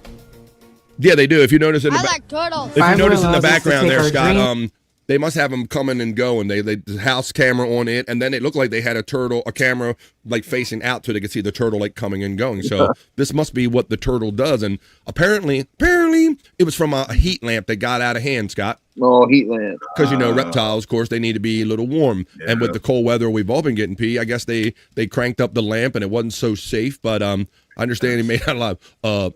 Authorities just posted a clearer picture of the masked individual outside of Nancy Guthrie's house, and I gotta say, kind of looks familiar. Well, let's go to this breaking news over here to Discord right now. That is something story, how that story is unfolding. It's terrible, Kenny. Number one, it's a terrible story. And number two, yeah, I don't know. The eyes, Scott, say you're a face guy, Scott. Did you see the pictures of that person? I don't guess I know what the story is you're talking about. Okay, so unfortunately, over 10 days ago, the female host, one of the hosts of the Today Show, Savannah Guthrie for NBC News, her mother was abducted from her very own home in Arizona. This was over 10 days ago. And so there have been talks of ransom notes and Bitcoin and being abducted and all that stuff, Scott. That's what they're talking about. I did see something about that, yeah. Yeah, Savannah Guthrie's mother. So they're trying to say that this does have a striking resemblance to somebody that we know, Scott. Right here, there's it does look like somebody we know. It does. He looks like. Shut the fuck up. It kind of does. They're actually, it's a Perry picture right here. It is. But no. I mean, we're making light of it, Scott. But when I saw the pictures yesterday, bro, if we look at them, the woman, it looked like woman eyes, female eyes to me, from what all you could see in the mask. Yeah. But it's definitely somebody covering up on purpose because they got gloves on, full mask. I mean, they're trying to hide as much as they can. Mandy Diff says, Widow Killer, a $50,000 reward. If any information you have, they said any tips, call them, small or big. Savannah asked for that, Widow Killer. A Smart Turtle, says our friend Mandy Diff, checking in. We got the clearer picture right there. Yeah, that's some crazy shit. Let's continue on with the next story I have in the not so serious news. We are going to do an Olympic story, but this is going to be an Olympic story like you never heard before, guys. I guarantee you. And I make very few guarantees. Bobby Nick has a guarantee, but I digress. Scott, so Winter Olympics, Norwegian skier. We should subtitle this, Vagina is a hell of a drug, buddy. Check out what my dude did on this story, Scott. All right, here we go. Our next story, Olympics and vagina's a hell of a drug. Not so serious news. Here we go. Winter Olympics 2026. Girlfriend responds after the Norwegian. Oh, wait a minute. Is that the first one I want to tell you? Let me see. It is actual. That's it. That was an update on it, but let me see. So this is what he did, Scott. An Olympic cheating scandal was revealed at the Milan Cortina Olympics on Tuesday, but it had nothing to do with performance-enhancing drugs or crotch manipulation. Well, kind of had to do with crotch manipulation. Crotch manipulation. Yes, I'm about to look up. That might be a side note there, Bobby. It is highlighted right there. Crotch manipulation. I thought that's the piss break. No, that's what I call playing with it. I call that crotch manipulation. That's out. We're getting distracted. We're getting sidetracked, Bob. Let me go back because you're not going to believe what this dude did under the guises of vagina is a hell of a drug. Norway's Sturla Holm Laglid won a bronze medal in the 20-kilometer biathlon. And here's what he did, guys. He used his post-race interview to reveal that he cheated on his girlfriend. Yeah. Are you okay? So here comes the setup, guys. So here it is. I'm not going to show you this because this is all in Dutch or Netherlands, whatever he speaks and all. But Laglid's ex-girlfriend responded to the biathlete's gesture Wednesday. Let me just show you the other video I have because when I first saw it, Scott, I didn't have it had no translator to it. All you knew is that this dude is in a post-game interview after he just won a bronze medal, and he had something on his mind that he wanted to spill his guts, brother. It wasn't about his fellow countrymen that won a gold medal. He overshadowed that dude with this story. Check out what is on my dude's mind. He just won a bronze medal.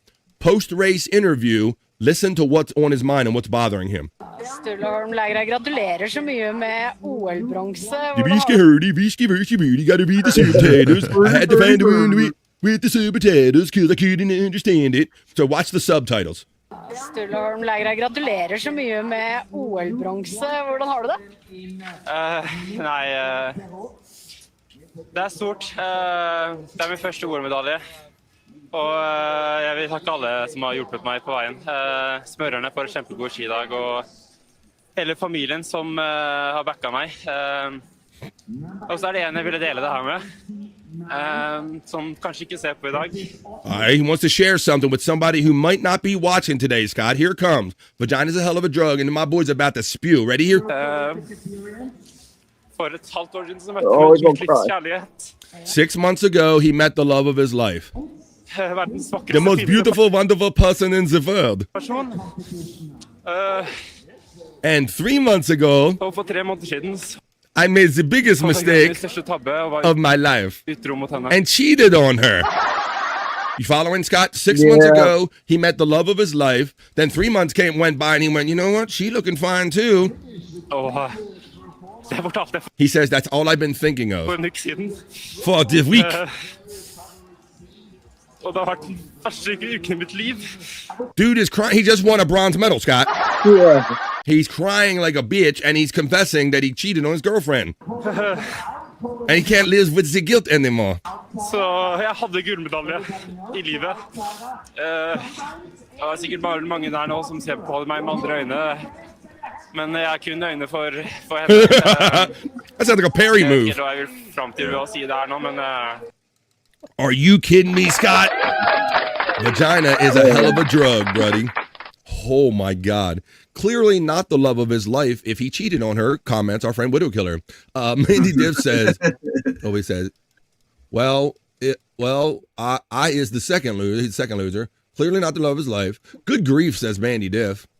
You can't do that when you win a bronze. If you won a gold, it would be different. That's right, because you'd be like, okay, well, you did win gold, but you win that lame belt. Man, you were third place, and I can't be seen with your ass. I have a follow-up from the actual lady right here. Let's see. It happened.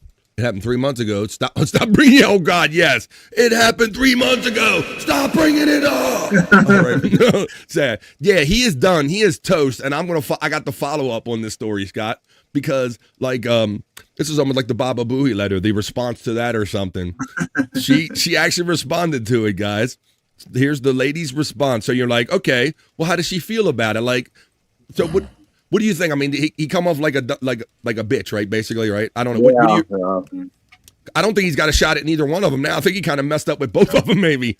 All right, here is her response to this, guys. The guy that spilled his guts out there on the ski slopes for, I met the girl of my dreams 6 months ago, and then 3 months ago, I seen somebody with a fatter booty.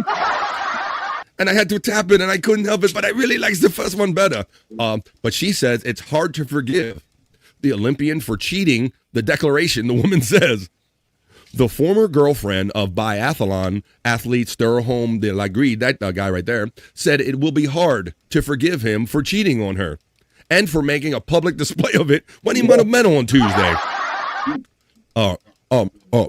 My personal life is a 2, but my professional life is a 9. Hey, both. My personal life is a 2, and I really love you. And you gained. I lost a lover and a friend, but you gained a friend and you lost a love. Never mind. Amber knows what we're doing. We're doing the old Baba Booey tape.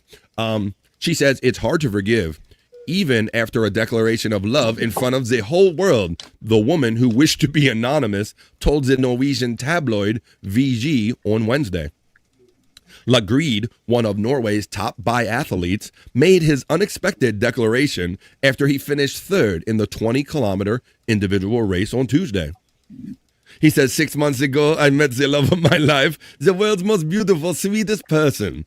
And 3 months ago, I found somebody with a bigger ass. No, 3 months ago, I made the biggest mistake of my life and cheat. And that just goes to show you how, but it's a short-lived there. What do they say? Some men are only as loyal as their options, P-cunt. Yeah. So it sounded like he was just as loyal as his options right there. So there you go. He said he told his partner a week ago about what happened, but she made it clear to VG that she was still upset about the whole situation. So apparently this wasn't the first, because I thought maybe he dropped it all on her on this on this post-race thing or whatever. But apparently, at least he did give her like a heads up, like, yes, I fucked up, and this isn't the first you are hearing about it, but please take me back. I fucked up. You are so beautiful. I will tell the whole world. And I don't know if it's going to work, Shyt.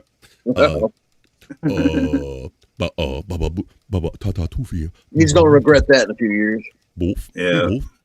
For a few years, I think he regretted it already, Scott, because I think he, as an addendum to kind of what's been going on after she responded, she was like, yeah, I guess I kind of did fuck up in retrospect. But it brings me full circle to why I called that story, Vagina is a hell of a drug.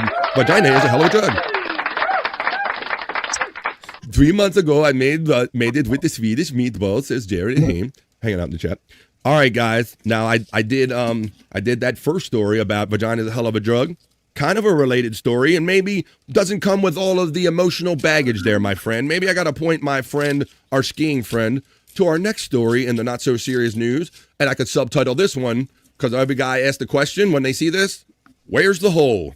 Here's our next "Where's the hole" story, guys. Moya, the world's first biomimetic robot, emulates human features, Bob, down to body temperature. Uh-oh. Feels like a warm one, guys. The humanoid robots are all the rage these days, with startups racing to build the most impressive iteration. We've seen robots capable of emulating the human gait, robots running marathons, and even humanoid butlers. But now, a Chinese company claims to have created the world's first biomimetic humanoid robot, powered by advanced AI, of course.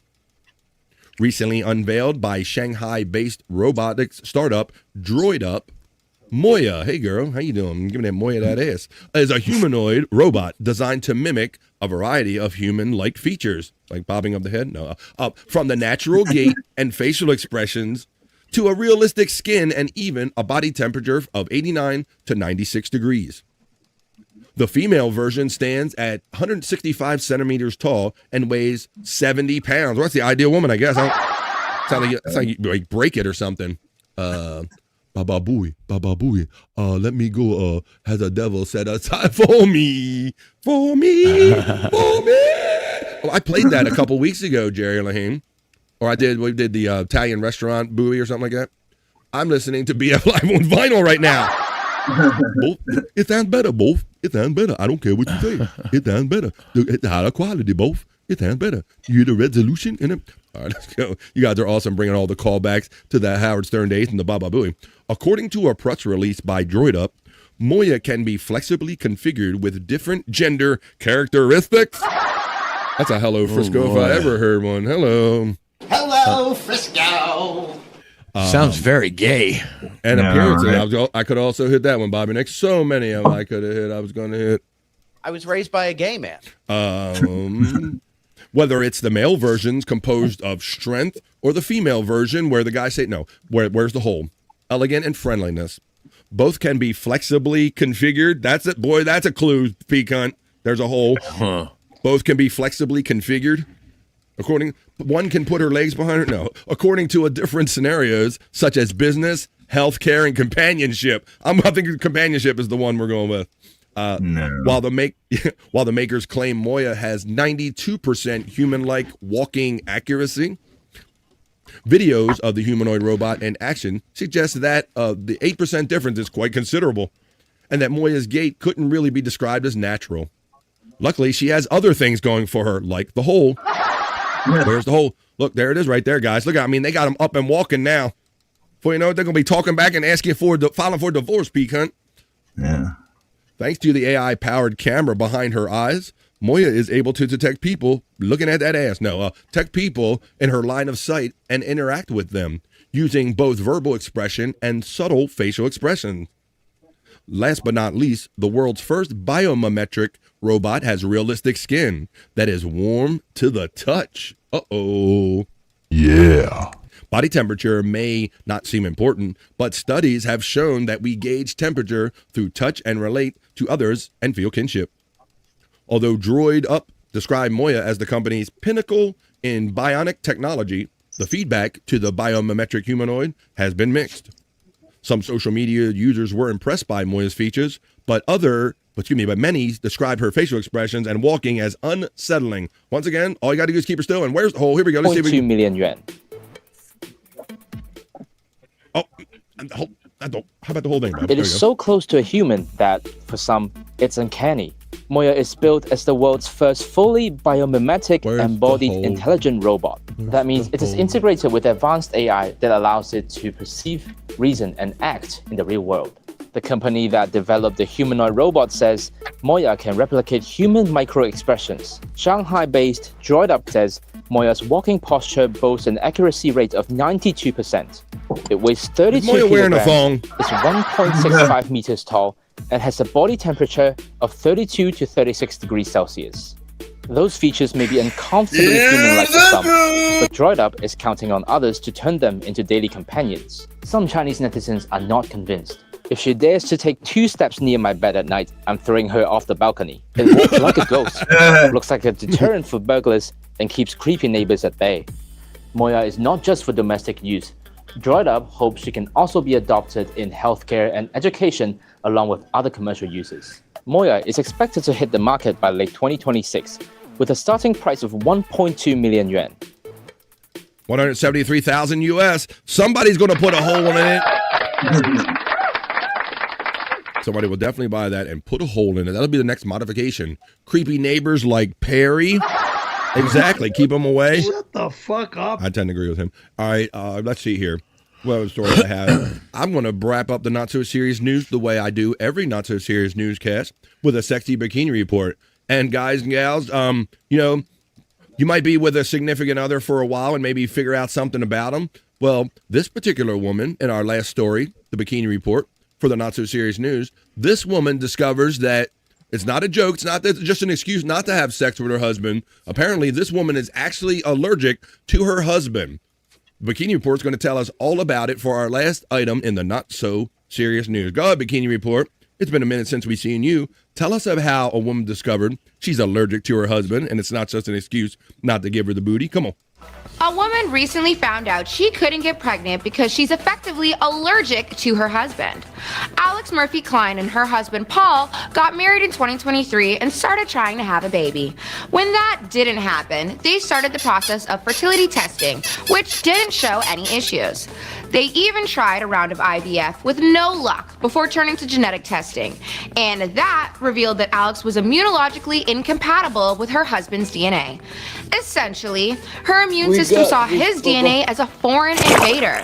She's now doing a treatment that's essentially dosing. No, honey, I swear, I really want to have sex with you, but I'm allergic to your sperm. Her with a processed sample of Paul's blood and hopes her immune system will develop a tolerance for his DNA.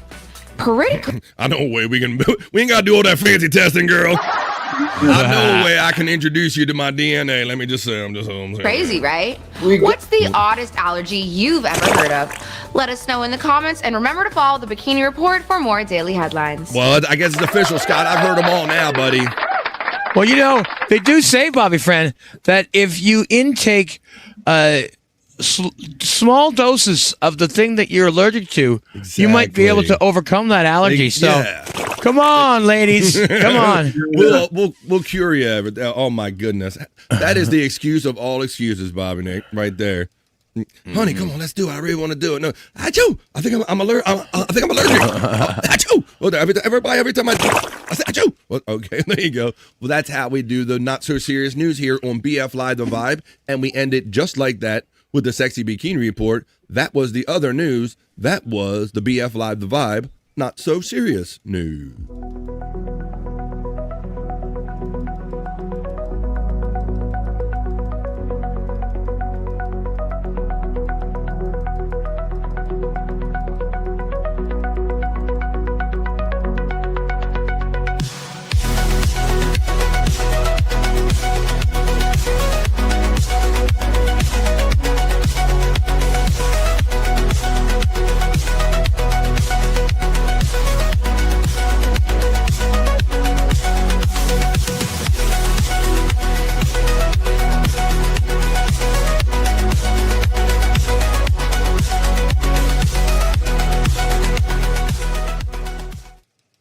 This is how we enjoy the afternoon.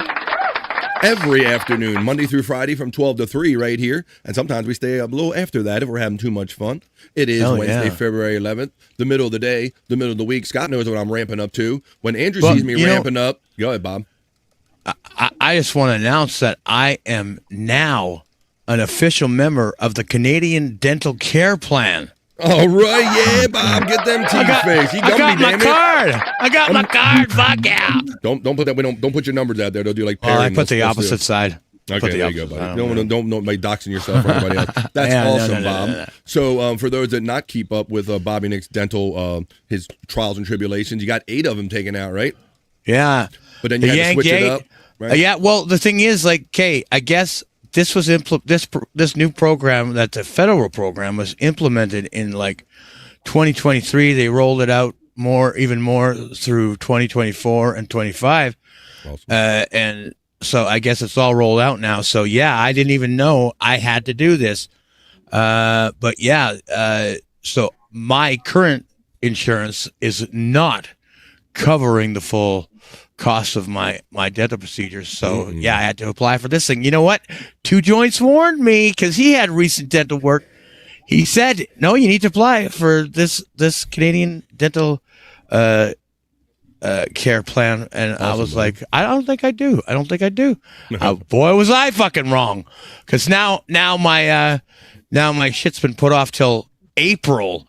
But they did say that once I get the card, I can call them up and try to get an earlier appointment to do the rest of my teeth. So who knows? Maybe later on this month I'll be getting yanked again. You mean your teeth? I don't know. I'm going to hear nothing about your teeth. Yeah. I'm going to hear nothing about your dating life or anything when you go out on this corner or whatever. That's, before we take our piss break, that's great news, Bob, because I know you're going through it with your teeth, and Bob is just powering through and podding through and waiting his turn in line to get them teeth taken care of the right way. Hey, man, what up, says Beast Mode? What's up, Beast Mode, brother?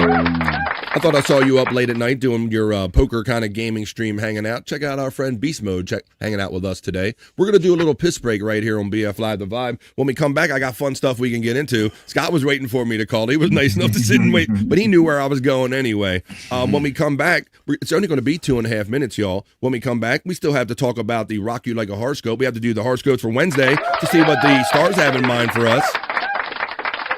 I have a long-form topic I want to talk about. I want to show you a new controversial contact sport I want to talk about, as Pecan is the second to get a head start on the piss break. It's only going to be 2.5 minutes. I got a lot of other stuff. Like I said, Rock You Like a Horoscope. We can go in Scott's hole. I also have whack tracks. I got guitar riff quiz. We could do that. I got karaoke. I got a lot of fun stuff we can get to.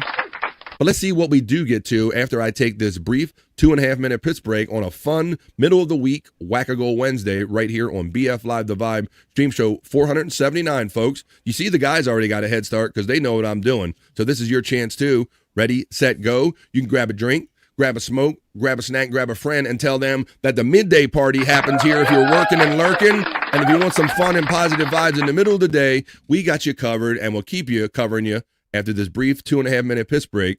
More fun right after this.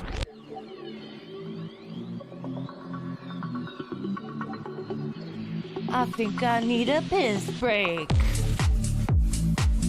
I'll do the pee-pee dance. I'll do the pee-pee dance. I'll do the pee-pee dance, pee-pee dance. Yeah. Think I need a piss break. I think I need a piss break. Yeah. Oh, yeah. I think I need a piss break. I do the pee-pee dance. I do the pee-pee dance. Yeah. I think I need a piss break. Oh yeah, I'll do the pee-pee dance. Oh, watch me now. I'll do the pee-pee dance.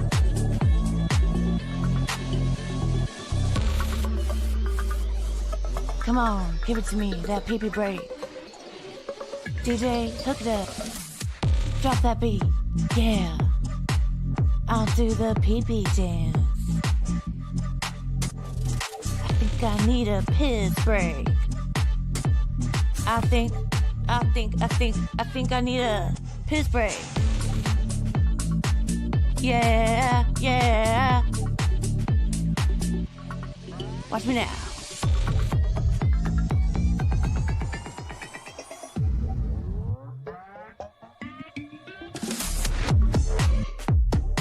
Pee-pee breakdown, pee-pee breakdown.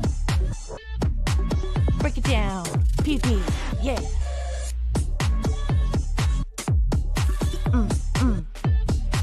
Think I need a piss break. I think I need a piss break. I think I need a piss break. Oh, yeah. Wash your hands. Don't be gross. I know you touched your pee-pee. Most of all, I'm back from touching my pee-pee. Some of us are doing the extended pee-pee touching time, but that's neither here nor there because this is BF Live The Vibe 479. Let's see. The Piss Break Dancers. Watch me now. Meow.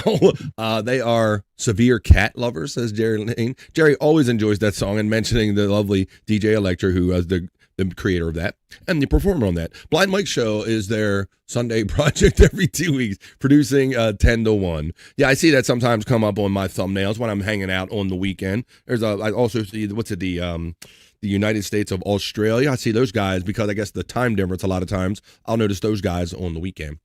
Let's see. Thank you. Thank you, Jerry Lehane, and thank you, everybody who's hanging out here in the middle of the day, in the middle of the week. Beast Man, we already acknowledged the beast mode. All of our bros are all having the extended piss break right here. Why don't I was going to share that with, I want Bobby Nick's take on that thing right here. So I'll just play something funny for us until the boys get back right here. Let me see. That's not a Monday feeling. Let me play this right here for you. Oop. Now, I've talked to, oh, that's not the one. I want the other cruise one. This one. This is, now I'm not a big cruise guy out there. I know we've talked about flying a lot. My boys, they're pretty landlocked. All my bros here, they're like very landlocked. Like I live near water and all, and I've flown a couple times, but I don't really mess with cruises. I don't know how many cruise people are out there, but this is just, you can just add this to the list of why BF doesn't go on cruises. This is just one of the, watch this. The fact that we're staring down at the water instead of it being level. Okay. So he's already talking about the fact that they're up on a wave. He says the fact that we're staring down at the water. So they're apparently taking these waves so much that the water level is different than when they first got on the ship. That can't be a good thing. Watch this.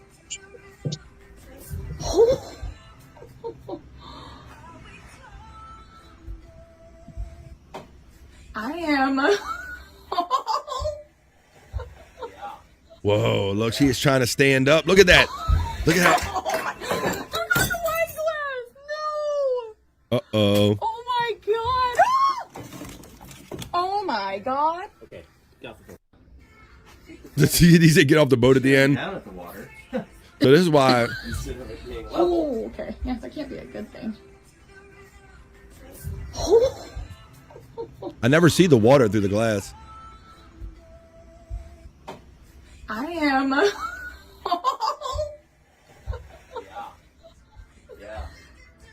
Oh my God. They're not the wine glass. No. Nah, Jack. Oh my God. Oh my God. Okay, get off the boat. I don't know if it works like that. And that's why I don't want to be in that. I'll be on a boat. Scott, did you notice that? That was a couple that was on a ship as it was experiencing some heavy seas, buddy. I just got back. I didn't see it. I'll run it to you one more time. So, I was setting it up by saying how, I don't mess with cruises, Scott. I've never been on one. And I'll set it up by saying, I don't think nobody really flies or anything. And well, I'm letting you know that I don't go on cruises. And this is one of the, you can add this to the list of reasons I won't go on a cruise, Scott. Watch, one of the first things he says is about how the water isn't, like, it's lower than when they got on the ship, which means they're up on a wave, bro. Check this out. The fact that we're staring down at the water instead of it being level. Oh, okay. Yes, that can't Staring be a good down thing. at the water, Scott.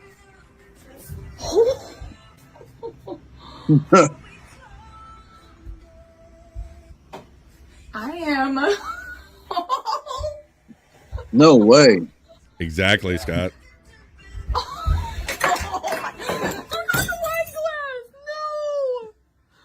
Oh my god! Oh my god! Okay. He said, "Okay, get off the boat, Scott."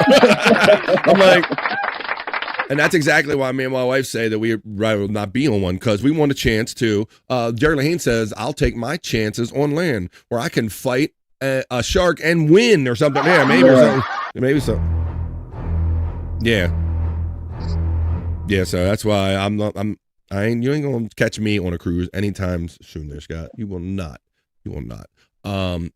Buckshot Kid said she's drunk. That may well be, but yeah. There you go. Amber's like, nope, can't swim. And Amber, and here's another thing, right? Because you always get Titanic in the brain, right, Scott? Just like Jaws with sharks. Yeah, if ships, you get Titanic. That's how my brain works, right? Jaws, and that movie Open Water is the one that affected me when the people were just left out in the middle of the water. Yeah, water. Oh, Open Water. Or now yeah. When you reminded me, I saw Waterworld with Kevin Costner years ago. Oh boy, did you see that back in the day?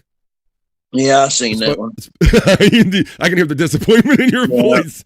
It was like, it was like the post-apocalyptic, the Earth thawed kind of thing, and then people only existed on Waterworld. Kevin Costner, that's an early movie. That was kind of a stinker.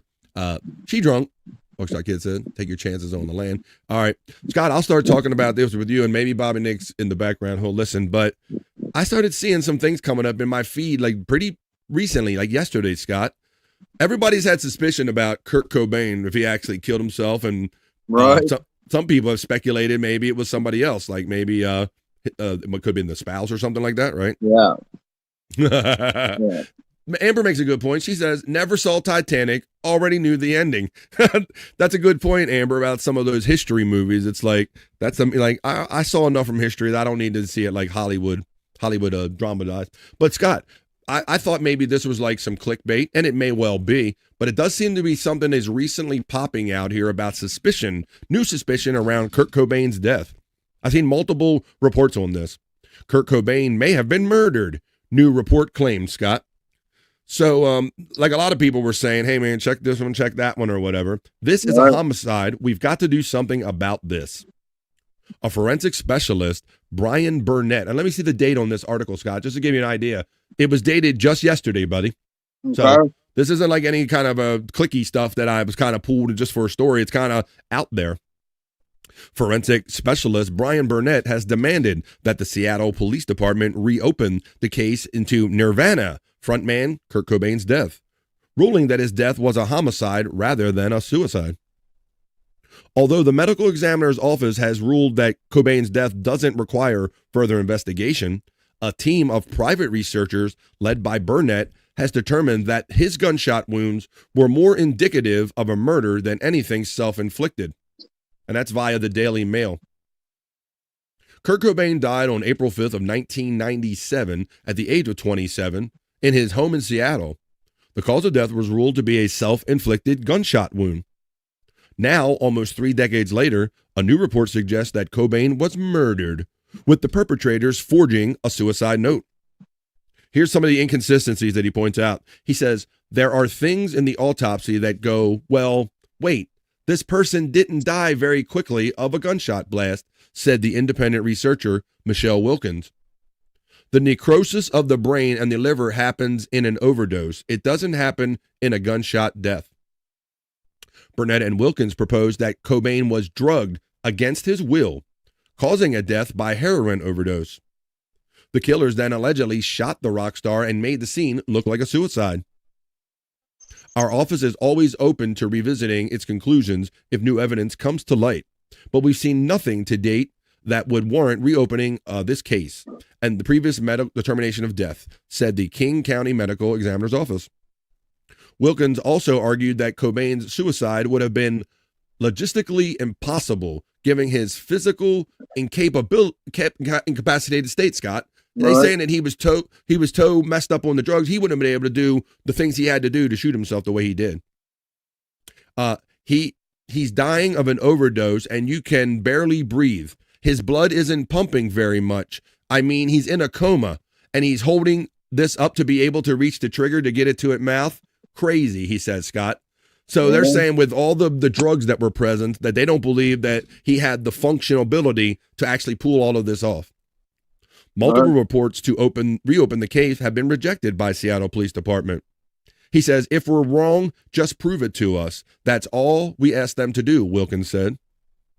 If you or someone know or contemplating suicide or struggling with suicidal thoughts yourself, help is available 24 hours a day through the Suicide Crisis Lifeline at 988. Anybody out there that's kind of interested? So there it is, Scott. So that's kind of the new take on the whole Kurt Cobain thing, saying that if he had that much drugs in him, that he probably couldn't have pulled off the kind of physical stuff that he did in order to kill himself. And therefore, I always felt down in my gut that people that he was probably in that kind of mood to do away with himself, and no one. And I'm just saying, Courtney Love. I feel like she knew that he was in a bad state of mind and left him to his own demise. You know what I mean? I thought that might have been part of it too, maybe because they had such a tumultuous relationship. Like they had that love-hate relationship. They were always together, but they just had that grind about them. They seem, Scott, right? That passionate grind about them. It's too bad that Bobby Nick ain't here, because I know he went deep in this and did a paper and. Yeah, wow. Yeah, Scott, thank you for pointing that out, man. We've learned over the years so much. He convinced me his way. Oh, awesome. Bobby Nick, he wrote, they let readers write into his music magazine up there in Canada. Ain't that what it was, Scott? Some kind of article he did. And he pulled it out on us a few years ago when we got to talking about, hey, things we've done or maybe publications or stuff we've done. Somehow it came up that Bobby Nick was such a deep Nirvana fan back in the day that he actually wrote kind of a columns or article in the magazine from the viewer point of view. So yeah, that was cool learning that about Bob, wasn't it? Yeah. He convinced me. He thought that it was, everything the way it happened, the way they said. And if he believes it, I'll believe it, man, because he went pretty deep. I was hoping he was just taking an extended piss break and maybe he would catch some of this and maybe jump in with the comment on it all. But he's probably dealing with getting his food or whatever he's got to deal with. I appreciate Pecan and Bobby Nick being here. Pecan, man, he stays up all the time, man. I think he worked late. He does his show. He's trying to do mine, and then he hardly gets any sleep. So thanks, Pecan. I wonder how many psychic remote viewers can group their visions together to confirm this, maybe. Let's see. Let's see. Amber says he died in 1994, not 97. I was in the 10th grade. Well, let's see. Don't shoot the messenger. Let me pull that story back up again. Where is that? Oh, here. What did I do with that? 97 sounds right to me. 97 sounds right. Well, I mean, I'm sure she knows when she was 10 years old. Right. Stuff. But so I don't know. I can't say I remember. It says April 5th, 97, Amber. Well, all right. If we have Bobby Nick here, Google. Google, when did Kurt Cobain die? Mm-hmm. Dude. Let's verify the article. Kurt Cobain died. Here we go. Ooh, when did Kurt Cobain? You're right. Amber is correct according to Google. Amber knows her shit. And then Jerry Lane backed her up right there. 94. April. Thank you, Amber. You corrected the article that I got in. Most people thought that he was murdered, says our friend Buckshot Kid. Jerry gave him the stage name of Cobain in 1986. Well, I guess when he was a baby or something, he did that. Tay Boogie says, my piss break was legendary. Legendary. Tay Boogie stepping into the vibe today in the chat, family to Boogie. How you doing there, buddy? Let's see. Tay Boogie, let's see. Amber says, a kid came to school in a green army coat with every lyric to every song written out in a Sharpie. Yeah, a lot of people kind of took that in a bad way. 94, I was 16, says Electric Gino, checking in. I saw them in concert 2 months prior to him killing himself, says Electric Hey Gino. I Googled it because I knew it was wrong. You go, Amber. You was right. Right. See, there are those certain moments in our life, Scott, where we kind of like, I was this age, yeah. I was at this place, and there's no doubt about it. A lot of people are like that about the space shuttles when they blew up and all, like I knew. I don't trust my memory anymore. Well, that's what I'm getting scared of, Scott, because a lot of people don't trust their memory on them. They just count on Google, and then what if Google just ends up telling us whatever hell it wants to tell us, right? All right, well, you're here and you're outside, and I still got something to smoke over here. So let me go over to RBF Live, the Vibe thing, and let's go down in your hole, bro, because You got some angry, not angry iguana stuff out there. You got some gay monkey questions out there, bro. Yeah, I was busy yesterday, man. Well, Scott's busy eating a sandwich right now. I hope you all got a snack and you're ready to hang out for more fun right here on The Vibe because Scott's outside. Let's finish up with these last couple comments about the Kurt Cobain story, and then we're going to go in Scott's hole because Scott had a round of his famous gay monkey questions for some celebrities out there we're going to talk about in Scott's hole. Amber says Tupac got it in 96 and Biggie got it in 97 because then my dad died in 97 after Biggie. It's funny, yeah. It's fun. It's unfortunate that we remember things about maybe some unfortunate moments in our lives, Amber, but they stick true. You know, I know my father passed like on the 17th of December, like a week before Christmas, so that kind of sticks with me. I was just one time in band class, first period. I was in band class, first period. Brains are weird. Electric Head Gino was in band class when he heard of the unfortunate demise of Kurt Cobain. All right, well, does everybody, you don't have to be a smoker or a drinker or anything, but if you are, this is a good chance to hang out with us on BF Live The Vibe because Scott's outside already, but Scott, he loves these locals, man, these crazy people on the internet, and he hangs out with his friend, the Angry Iguana, on the Angry Iguana 112 channel, and he shows great compilations of them, but if you don't have time to watch the compilations, you can just stick around right here on BF Live The Vibe in the afternoon, and we'll go down into Scott's hole.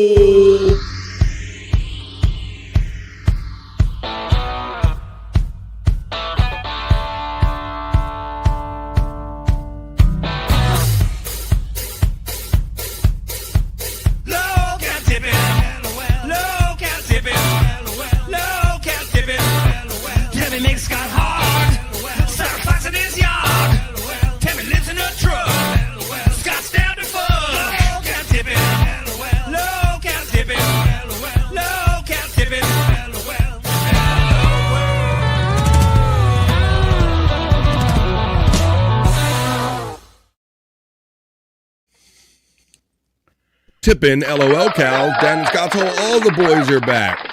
Yeah, wow, I just got finished dealing with my hole. Now now we're in Scott's hole, so holy shit. Wait a minute.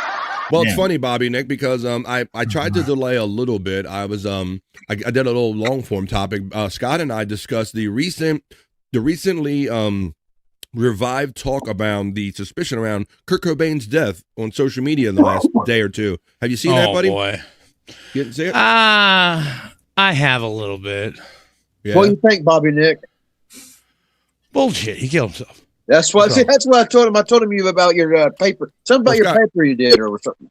Yeah, so Scott, and we talked full circle about this, Bob. I'll give you the real quick Reader's Digest. Independent medical examiner claims that if he was under the influence of that much drugs, that he wouldn't be able to pull off the mechanics necessary for a suicide, and he's suggesting that it gets reopened. And then Scott reminded us that you, back in your Nirvana loving days, you were kind of a big fan of Nirvana, and you wrote into some magazines about Nirvana. Did you not, Bobby Nick? I did. 100% I did. Yeah. Scott was trying to tell everybody. Tell everybody about that don't know.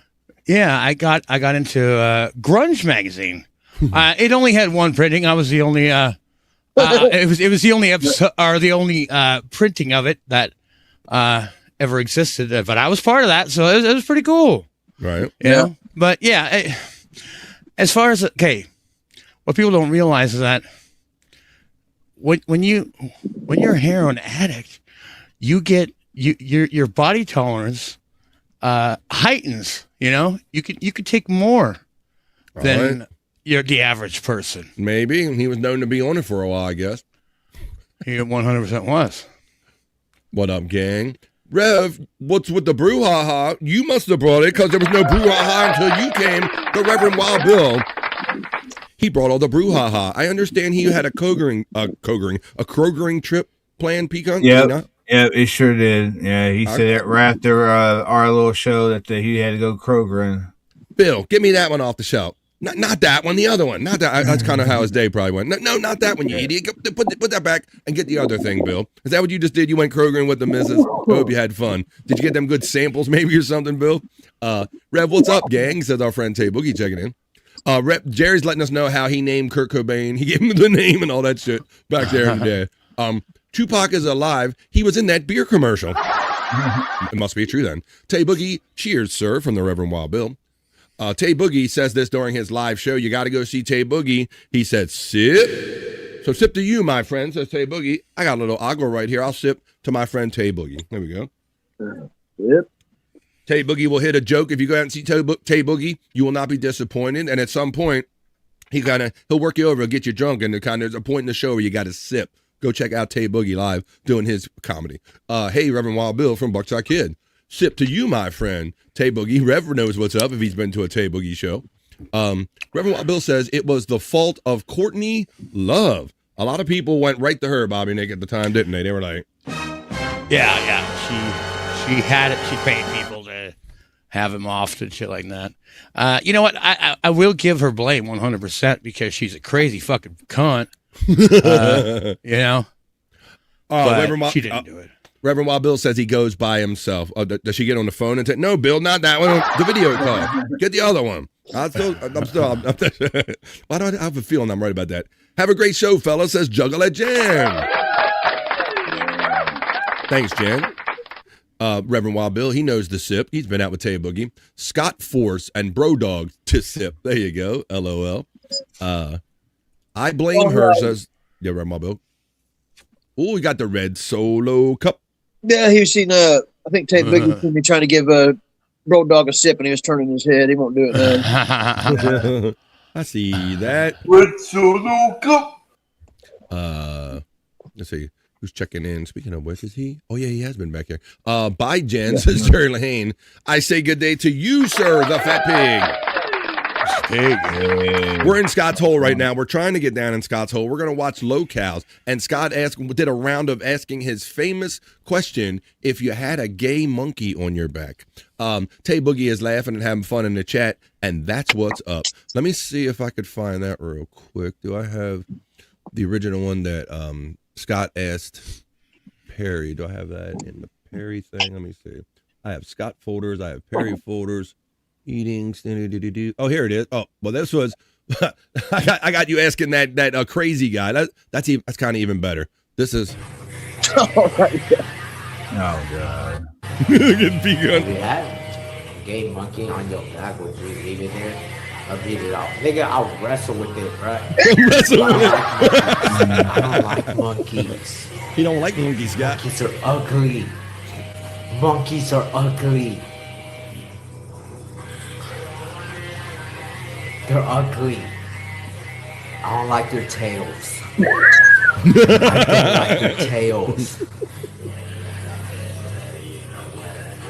And you know with the chill, baby. You know, That guy is so weird. You know, He is. So there you go. So that was it. So yeah, so you asked that guy. So Scott, let's start setting up now. You're this hole now. So we're in Scott's hole. Yeah. So tell me your next round. So you went out asking some people that question right there. Yeah. So yesterday after the show, I don't never really watch Gio Biscotti, but I seen he was doing a hot water thing or something on his own channel or whatever. Yeah. And he's talking about Frankie coming in. So I checked in for a minute, and then I ended up dropping the question on Gino and he teed off on it a little bit. Well, let's go. The one and only Gino Bisconti. Shout out Gino Bisconti. He is good friends with Frankie McDonald. Just one of the shows that Frankie does where I hope he's mentioning BF Live the Vibe. See, if Jerry, it's not just you, buddy. I get on Frankie too. So this is Gino Bisconti and Scott Fitzpatrick hanging out, and he checks in with the famous gay monkey question. This, Scott, before we run this, name off the top of your head some of the most famous podcasters you remember asking this question to. Ray DeVito, Bob Levy, Shirley, Zen, everybody. Joey C. You pretty well name it, you know. All right, well, here we go. And now Gino Bisconti is among people that answers Scott's gay monkey question in Scott's hole. Key up to your nose. You're like, this is going to be great. Artie Lang said it once. Prop master. Good to see you. If you had a gay monkey on your back, would you leave it there or beat it off? Yes, Scott.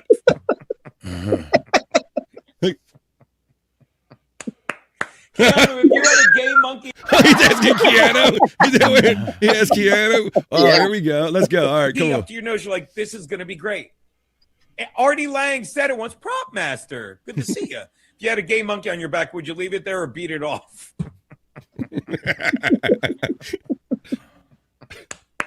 Keanu, if you had a gay monkey on your back, would you leave it there or would you beat it off? Oh, wait, it doesn't work for you, gay. Never mind. I mean, anyway, that's a good one. Right. I've said this all the time. Artie said it's like the best part of Coke is waiting for it to show up. It's a dude question. You can't ask a chick about the gay monkey question. You gotta ask a dude. That's funny, Scott. The one and only Gino Bisconti.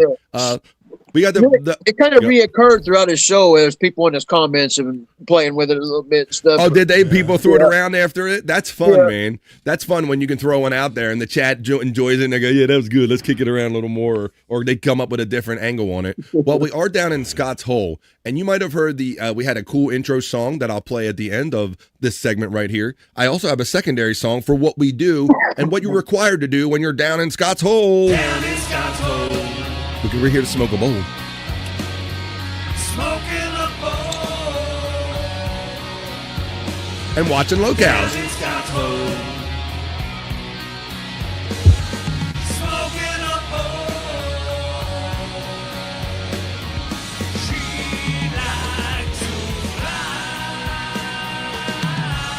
You don't want no this, bro, dog. Oh, no, bro, dog. No, bro, dog.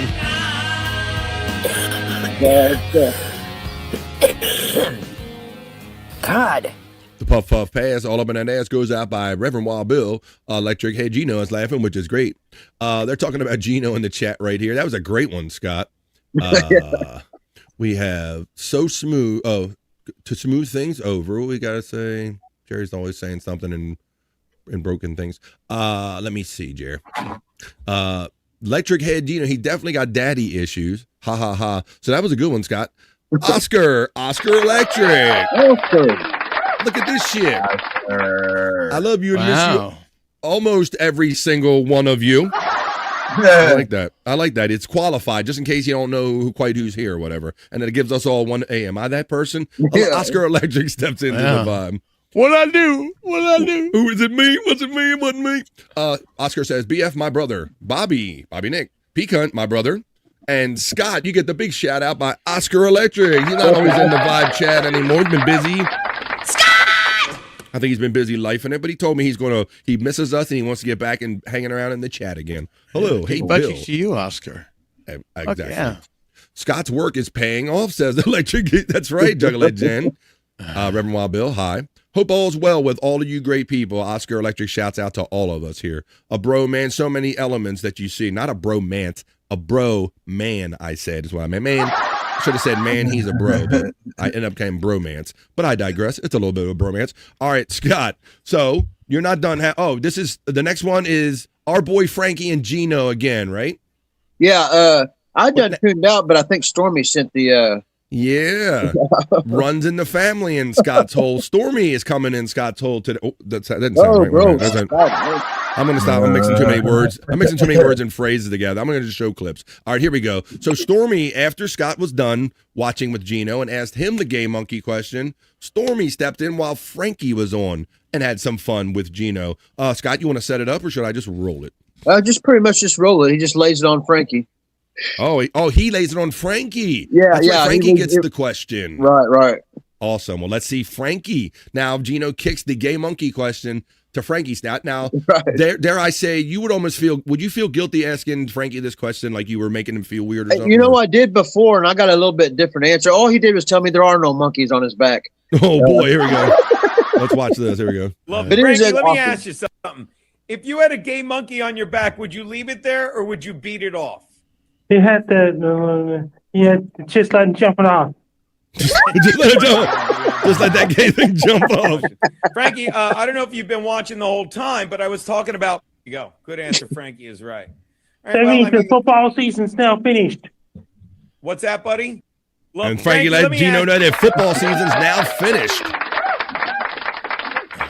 There you go. Beat it off. LOL, says Oscar Electric. Two girls scissoring with runs. What the hell? The hell was that? What did I miss? Gino's ready to meet Doc Brown, it looks like.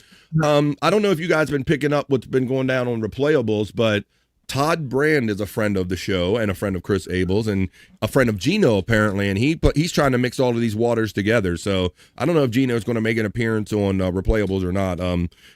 Chris seems to think that maybe that I don't know, but there might be something going on between them or not. I can't say for sure. Gino could pull off the next Groucho Marx. He looks just like that cigar. His hair, he could be Groucho Marx. Yeah, wacka, see? Yeah. Bob Levy sucks ass, see?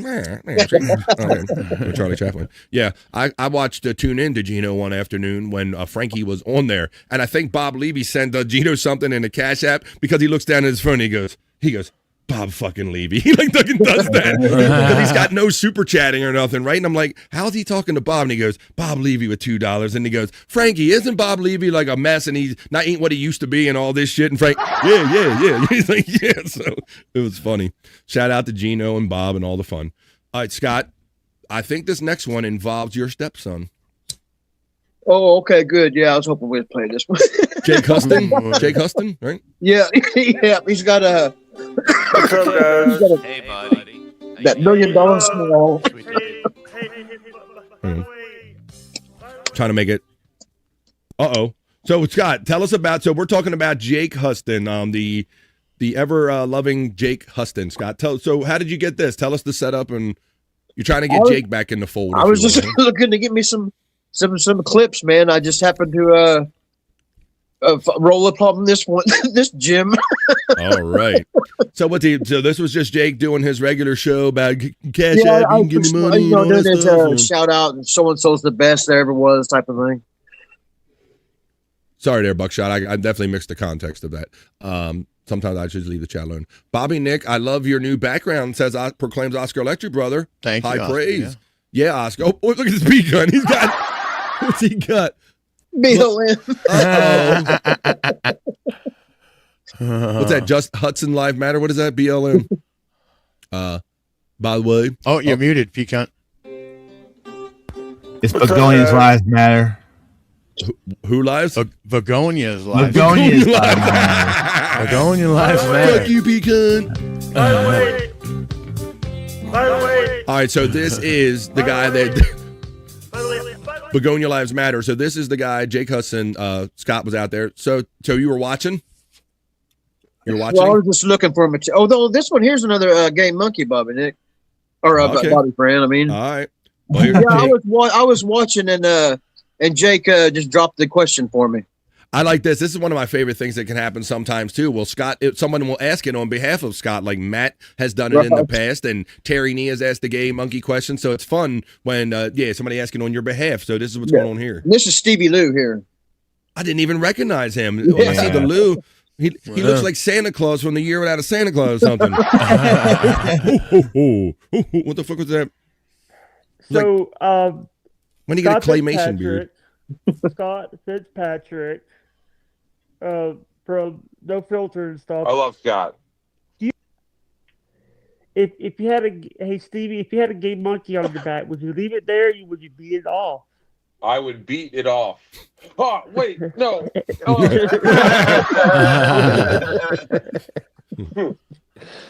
Flipping. I feel like you and I, we need to do this more often, man. I love it. I love that I do shows with a lot of people, but oh, little clean cut, Stevie. I didn't even recognize him there, Scott. Yeah. That's good check out. He's got a show every once in a while. Yeah, and doesn't he get a stint? Don't Kevin kick him around on MLC he's every on now and then? MLC sometimes. And... Yeah, right, Pecan. I heard you say yep. Yeah. He kind of kicks him around every now and then. That's the way I described it to you. You were like, yep, that's what he does. He kind of kicks him around. Now, Scott, I didn't even watch this one, but I can tell by the person and I can tell by the past. You've only messed with her one other time. And she wasn't having it the first time, Scott. So tell us about this last one. There's only one person in this community of podcasters that really didn't do well with that question. And we're not going to really mention who they are because they don't deserve mentioning, really. But I don't want to seem like he's important enough to bust on. But there's one person, a lot of people know who he is. He couldn't take that. But Scott, maybe this might be another person that just doesn't just doesn't mess around. Right, bro? Yeah. This is the lady I was looking for someone to kind of fill the Tammy gap, you know. Yeah. And this lady feels almost checks all the boxes. She's looking for a dog. She lives in a van. She's been living in the van for 7 years now. Yeah. The only thing she's missing is rage outs. I can't get her to rage out. Yeah, and she's far more. She seems a little edgier and more serious than very much serious. Yeah. Than our friend. She's very paranoid. The cops are after her. All the things that she thinks interdimensional. She's crazy. Yeah, at least Tammy will laugh at herself or sing a song or something or do a quirky video, like something that lets you know there's another side to her. But not this one. No.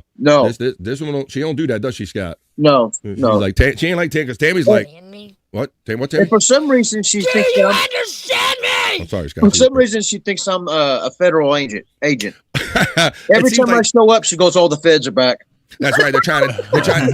So she seems the only one or two times we've heard of her, Scott. She's tuned in. She's very conspiracy theorist. Like, I really know what's going on. So when they send this silly man in to mess with me, it just means I'm getting close to the mark, and they're trying to use this silliness to distract me, to take me off of the fact that I'm right. Well, she's also under attack from interdimensional demons, Bobby Fran. From it happens. Yeah, which I found out after I found out on this day that she'd been under attack for 3 days of people drilling holes in her van and sticking nanofibers in.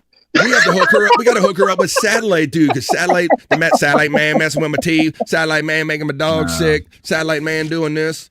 I think we just met the perfect, right? Pecan, we met the perfect match for Satellite Man. Articulate John Doe says, I think I'm in love. All right, Eddie Money. Calm down over there, Eddie Money. All right. Scott, anything else before? So she lives in a van down by the river. I just dropped by her and asked this question from time, and she acts like it's the first time she's ever heard it. You know, she don't got much memory, I don't think. Yeah. But I got her again yesterday, and then this is when I think I got it in the clip here when she starts mentioning being under attack for 3 days by three-dimensional demons or something. I don't remember what it was. But. Wow. So she's quite serious about everything she talks about, and she thinks when somebody comes in like Scott that they're like a government plan. She got so close to the mark. This guy's just here from the government to throw me off because I'm getting close to telling people the truth. Articulate John says she. Let's check with the judges on that. Something I should have mentioned. I don't know, man. What is her name? What does she go by, dude? Tasha Teeling. Ha ha ha. Here you go, guys, in Scott's hole. Ha ha ha ha. Somebody get rid of that guy. The monkey thing. She's telling her mods right away. Somebody get rid of that guy with the gay monkey thing, right, Scott? Yeah. Right. I mean, right away. 6 seconds in the video, guys. Watch. Here we go. Ready? Somebody get rid of that guy. The monkey thing. This is nonsense. Absolute nonsense. Time to be serious over here, Scott. All up in the truck trying to tell you about the world, and you being all silly over there. What are you doing nonsense? Sorry, it's just a joke. I'm in the mood for jokes. I was attacked for 3 days. I'm tired. What do you? I resemble that, Jerry. 3 days fucking dealing with fucking assholes and altered dimensions and shit. Trying to take my ass out. Trying to take my friend out to him. Hide out over a friend's house. He's getting attacked. It's like, I got dry mouth. Oh, I feel like I'm gonna fucking pass out now. Scott finds him, man. And if you think that Scott is just doing this to have some witty, kind of quirky stuff to show here on BF Live The Vibe, no, he does this stuff because he likes it. You heard what he said. He got off the show yesterday after being on for hours and sat out there messing with Gino and messing with this lady right here and just having fun in Scott's hole is what we're doing. Scott's hanging out with Bro Dog. How about this? We're kind of done unless you have some other things to throw in there, Scott. I think we got everything in the hopper today, right? Yeah, did we that's not? pretty good. That's pretty good. Yep. We had, and then we covered Scott's weird fart at the beginning of the show. Bobby Nick threw that in the hopper. You have to go back to the first hour of the show. How about this? We are down in Scott's hole, and courtesy of our friend Chris Popke, I got another theme. This is what we do. We're down in Scott's hole. We get high, we smoke a bowl, we have fun. And then we're going to crawl our way out of Scott's hole to other fun segments. Smoking a bowl down in Scott's hole. Smoking a bowl. Bro Dog likes the theme of Scott's hole.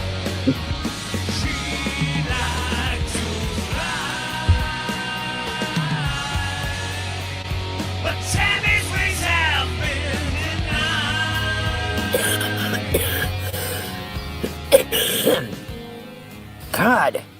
All right, well, since Mandy Diff is here and since we haven't got out of the hole yet, she says it took me a while to screen record that fart, she said. So she must have put some work into this and passed it around. I'll show everybody who wasn't around for the first couple hours of BF Live The Vibe. So set this up again while we're down in Scott's Hole, Bob. Guys were hanging out on No Filter last night, right? Yeah, and I heard a weird noise, and I didn't know what the hell it was, and everybody seemed to be pointing to the fact that might have been Scott farting, and eventually I was like, what the fuck? Not Scott Farkas, Scott farting. That was a fart? It does not sound like a fart at all. I mean, it sounds like a helicopter. Well, so since somebody went through a good effort to record this so we could share it with everybody, why not share it again in this hour of the show in Scott's Hole? This is Scott during No Filter last night. Listen for the musical clues. It was on TV. Oh, yeah, look how the camera goes up in synchronization as if each ass cheek slapping Scott makes the camera move up in the air. That is the most fascinating thing about this video. Yeah, the camera caught the vibration. It totally did. It watched the camera go. It sounds like a door creaking open. It's like a fart door creaking. Watch. It was on TV. And it stops when he stops farting. It's like he's got a fart ass motor for the camera angle, Scott. Let's see. Yeah. That's low tech right there. One more time. It was on TV.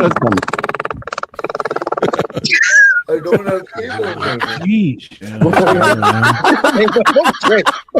Was that a helicopter? He's the prop master. You might want to go check your shorts, old boy. What in the fuck was that? Scott's so proud of himself, so there you go. That's the kind of silly fun we get into every day. We can't take life so serious. We only get one ride on this planet, but why don't we wrap up the Scott's Hole segment? We smoked a bowl already, a couple of them, in fact, but now it's time to crawl out of Scott's Hole.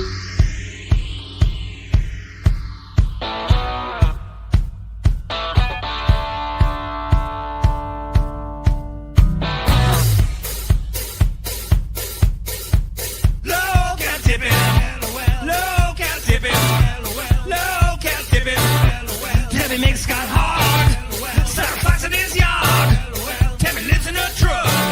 Scott's down to fuck. Low cal tipping. Low cal tipping. Low cal tipping.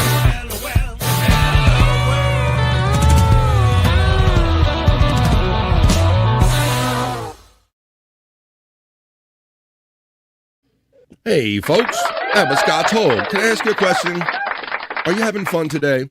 If you are, could I trouble you to hit that like, share, and subscribe wherever you might be watching and or listening to BF Live The Vibe today? And that might be on BF Live The Vibe on YouTube, on Rumble, or my personal Facebook. I would certainly appreciate it. Shout out to the awesome 25 people. All right, guys and gals. Well, he's been sitting backstage for like an hour.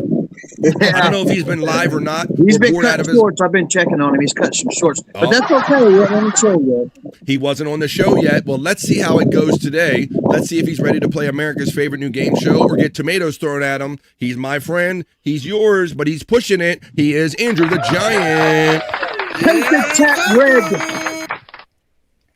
Tomatoes, everybody. Come on, throw them. Paint the chat red. Now, for those of you who are tuning in to BF Live The Vibe and saying, why are we throwing tomatoes at our friend Andrew over here? Well, if you're tuning in late to kind of the situation, they made a Super Bowl bet in that Scott and Andrew said, if your team wins, Scott said, I'll shave my head if your team wins.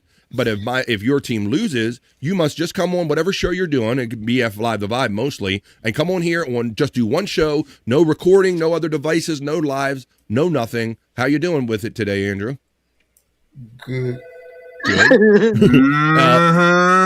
they're not buying it. Have you been live? Well, you can be live before the show, but you're not live now, are you? No.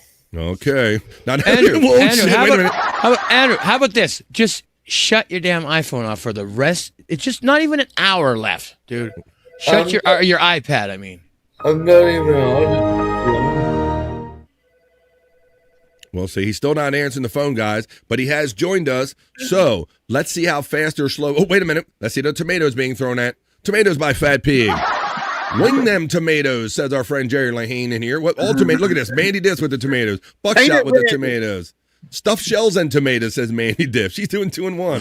Pecan slinging tomatoes. And he just killed our other neighbor Charlie. Are we talking about oh fuck? He just killed our Japanese neighbors we're talking about here. Let's see. Oh shit, my uncle's having Vietnam flashbacks. Oh fuck, he just killed our Japanese neighbor. And he just killed our other neighbor Charlie. Nothing about it. Tomatoes are being thrown. Tomatoes splooge. He's addicted to breaking sports news, says Electric Head Gino. Yeah. All right, Andrew, I'm seeing the guesses come in, so why don't we start off with Mandy Diff's first guess and play America's favorite game show, Guess What Andrew ate for lunch today? Ladies and gentlemen, we originally started this show because we could guess what Andrew ate for lunch by looking at the contents of his facial hair. But they keep the boy a little cleaner nowadays, so now we just ask Andrew, Mandy Diff wants to know, did you have stuffed shells for lunch today, Andrew? Yes. What? You wait a minute. No. Did you have stuffed shells, Andrew? Yes, I did. No. Andrew, you had stuffed shells. Bullshit. Okay. Well, apparently that's how we play America's favorite new game show, folks. It's happening more and more where people are guessing on the first guess, Scott. Oh, my God. I say we throw more tomatoes at him. Oh, more tomatoes, please. Continue throwing the tomatoes. Now even more because the game ended early. Look, all the guesses are going to go nowhere now. What was it Wendy did with tomatoes on the Stern Show? Oh, don't even. She had them in her butt. It was in her butt. Yeah. In her butt? There you go. Yeah. Put tomatoes in her butt. Scott's got your answer for you, Widow Killer. Look, and all these great guesses like chicken dick sandwich. Yeah. Andrew, you literally had stuffed shells today? Yes. You did not have goat hoof vindaloo, perhaps? Maybe it just looked like that to you? Goat hoof vindaloo? No. Potato salad with tomatoes. What the fuck says that? See? Yeah. I told you, I know the algorithm of Andrew's eating. But, you know, Scott, somebody's made this comment before that he might be doing some lives and putting some clues out there, Bobby. Yeah, maybe. FJM is normally accusing people of that kind of stuff. Of Andrew. Tomatoes by Pecan. More tomatoes by Just a Guest. All right. Well, I guess I got to move on to the next thing. I was looking to fill some time, guys. Jeez. I'll try to do 3 hours here, Andrew. And Mandy Diff, you got guessing on the first thing, you knucklehead. We must have like I'm thinking maybe like a 2-week schedule that Mandy Diff must have tracked, and he has the same foods on certain days, you know. She says she does. She did claim she's in an algorithm, so I'll consider that she's in the rhythm of what Andrew eats and having fun laughing about it in the chat. I have a question for you. Oh boy, here we go. I think we're gonna get the Hearst ailment today. Yeah. Yeah, here it comes. No. Do you believe? I hate to get all like this, but Told you. Any believe in reincarnation? No, I knew it. My butthole was fighting for. My death. butthole is fucking hurt. Oh, unbelievable. He did. He was right. Let's see.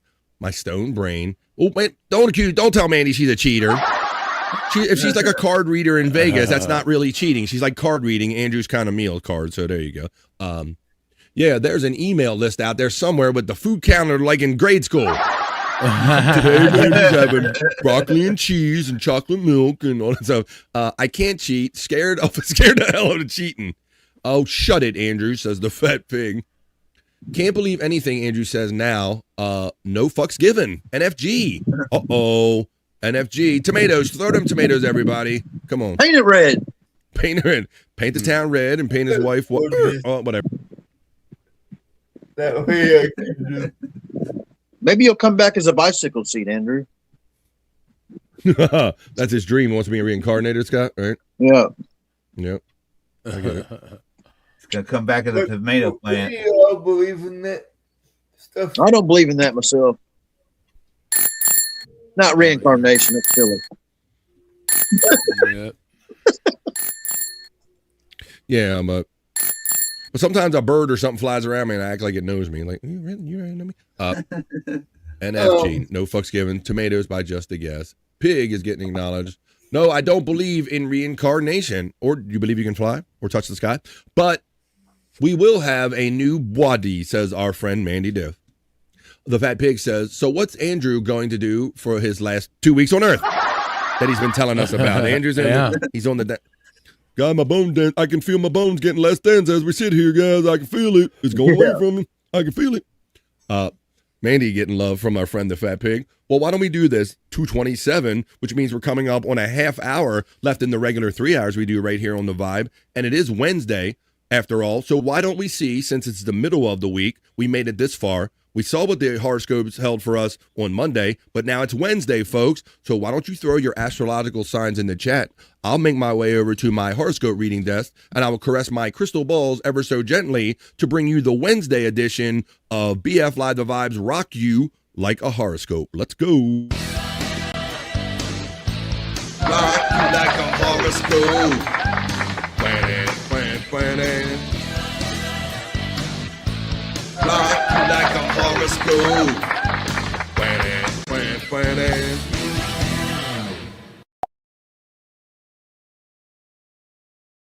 Here I am. And there you are, and here we all are for the Wednesday edition of Rock You Like a Horoscope, so we can all see what the stars have in mind for us in the middle of the week. We made it this far. I'll set a proper mood by playing my porn/horoscope reading music. Oh, yeah. Now I'm going to go over to the sexy chat, and we're going to do the Rock You Like a Horoscope segment for today, Wednesday, February 11th.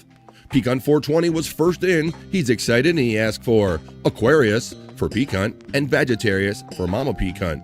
Let's do Aquarius, and this will be not only for my friend Pecan, but this will be for our friend Josh, and you know where he's from. He is from Tennessee. For our friend Pecan 420, Josh in Tennessee, and all the Aquarius joining us today, your Monday Rock You Like a Horoscope reading. Aquarius. A clearer view of your identity could be a relief. Your sense of self could have been obscured or distorted recently. Lower expectations of friends, at least somewhat. Below zero days often bring below zero experiences. Pecan 420 kicks it off for all of the Aquarius joining us today. And the Wednesday for Aquarius. The second of two Pecan asked for is Sagittarius. It's for Mama Pecan. It also happens to apply to my friend Bobby Nick and all the Sagittarius/Sagittarius joining us today. The Wednesday Rock You Like a Horoscope reading. Sagittarius, you could be torn between defensiveness and wanting to make things right for everyone. Accountability builds safety and loyalty. Shifting blame never works for long, Andrew. There you go. It's the second of two for my friend Pecan 420. It's for Mama Pecan. It's for Bobby Nick. And all the Sagittarius. And we move on down the line. Electric Head Gino says, Andrew keeps sneaking peeks at his phone. He's doing something. Is he on a device? Look. And he's like, he's mumbling. He's like, guys, I'm trying not to do a show when I'm doing a show. Don't tell anybody I'm doing a show. We move on to Mandy Diff. She would like Aries and Libra. Mandy Double Diff, we gave her the name. The first of two for Mandy Double Diff. All the Aries joining us today. Aries, tomorrow flips the script from today. Today's underwater and below zero stars become strongly positive tomorrow. Wait until then for any action or meeting that matters to you, Mandy Diff and all the Aries out there, because that was your the first of two for Mandy Diff. And I'm going to move on to Libra. Some people call it childishly labia right here on BF Live The Vibe. The second of two for all my Libra friends out there. Libra, instead of tackling a matter head on today, under today's dark stars and below zero stars, give things a day to sort themselves out. Solutions are more likely to appear as the sky moves from today's darkness into tomorrow's sunshine. The second of two for Mandy Diff and all the Libras joining us.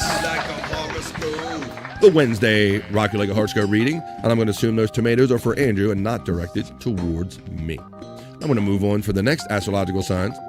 Tomato. Got some oddball news about religion. This is Jerry doing a show within a show chat there, right there.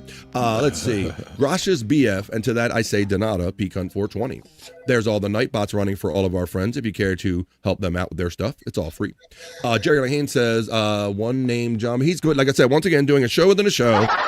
Got a whole script and topics and everything going over there in the chat as we're doing the we're doing the Rock You Like a Horoscope segment is what I'm actually doing. Yeah. I think Andrew should have to shave off one eyebrow. I mean, one is enough for 2 weeks. Maybe. Boy, if we had Vinny there, Scott, Vinny would be there with the quickness. Yeah. With the razor. He would have been right on his ass, Scott. All right. Why don't we do this now? I've caught up with the chat as far as astrological signs. We already took care of Peacunt 420 and Mama Peacunt, and that was Bob by way doing that. We took care of Bobby Nick. Hey, Andrew, tell everybody your astrological sign and tell everybody else that applies to it, and say hello to them. My Matt and He's definitely distracted. Something's going on. He's definitely distracted. my Matt and Annette. Tomatoes. All right. This is Andrew. This is Pisces. For Andrew, who I believe is cheating, and he's looking at something else. I don't know what he's doing, but he's cheating on something. This is for the cheating Andrew. This is for the lovely Mai. This is for the lovely Matt, and all the Pisces joining us for the Wednesday Rock You Like a Horoscope reading. Pisces, cranky and potentially rebellious influences aren't helpful at work. Then we kind of consider this work, Andrew, a little bit. Try to be the island of sanity if you can, Andrew. Something you may have been processing could finally begin to make some sense. It is a reading of Pisces. It's for Andrew, the lovely Matt, the lovely Mai, the lovely Rini, and all the lovely Pisces. Your Wednesday.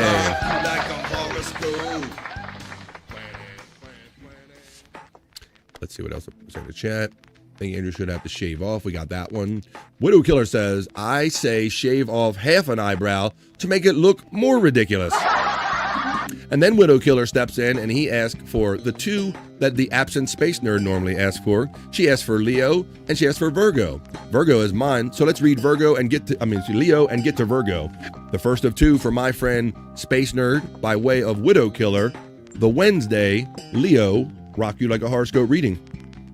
Leo, releasing old anger. Don't make me angry. Releasing old anger, Leo, creatively can lead to deep healing, as long as the original reason for the anger has been handled.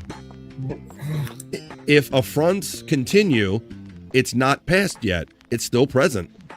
Pay attention to the ongoing patterns. The first of two for Widow Killer, actually for Space Nerd by way of Widow Killer. The Wednesday Leo. And I always appreciate getting to read the second of two from my friend Space Nerd, today by way of Widow Killer. It's Virgo. This is for myself and all the Virgos joining us for Wednesday's Rock You Like a Horoscope reading. Virgo, a mutiny on the home front could be brewing up. Oh, shit. It could blow over just as quickly. Let's go. Once more is understood, though, more can be remediated. Oh, my.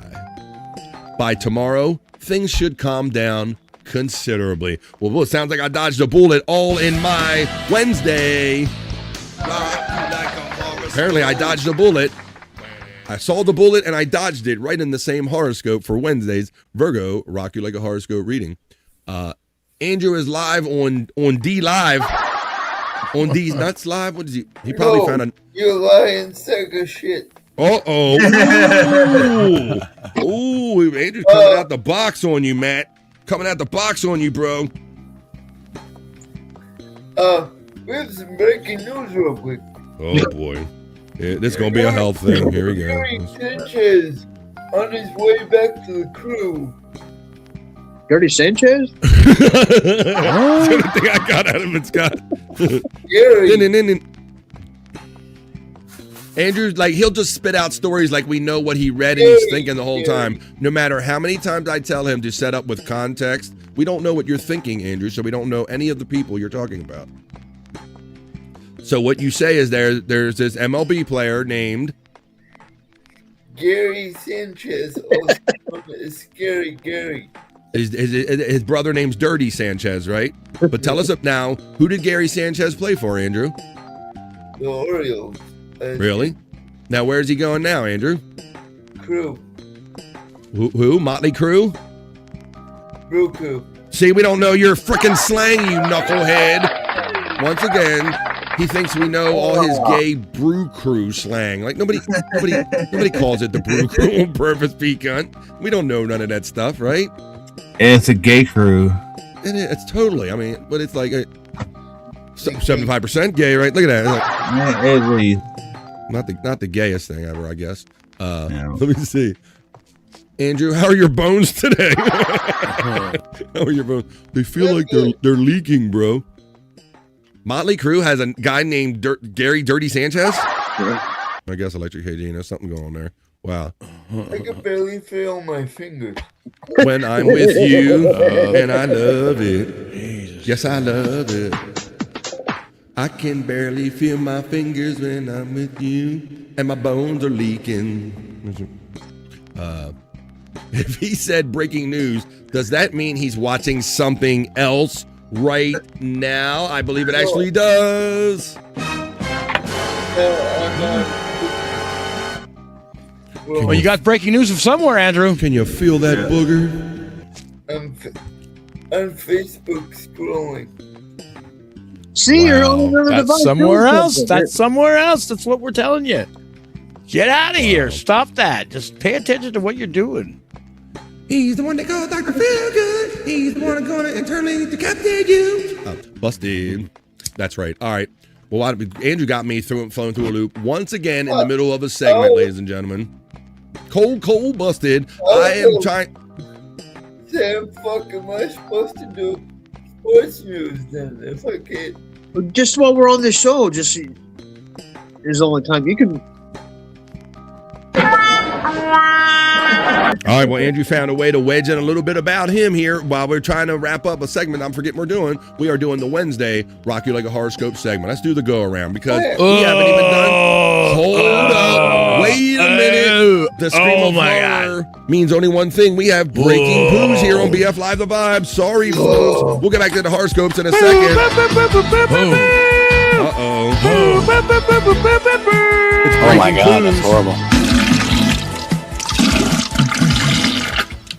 All right, ladies and gentlemen, people think it's funny to send their pictures of their morning constitutional to Bobby Nick. It started out being Wendy. It could be Scott. We go to Bobby Nick now, who tells us because we can't show it because of terms of service. Bob, who did it? What did they send? What do you got?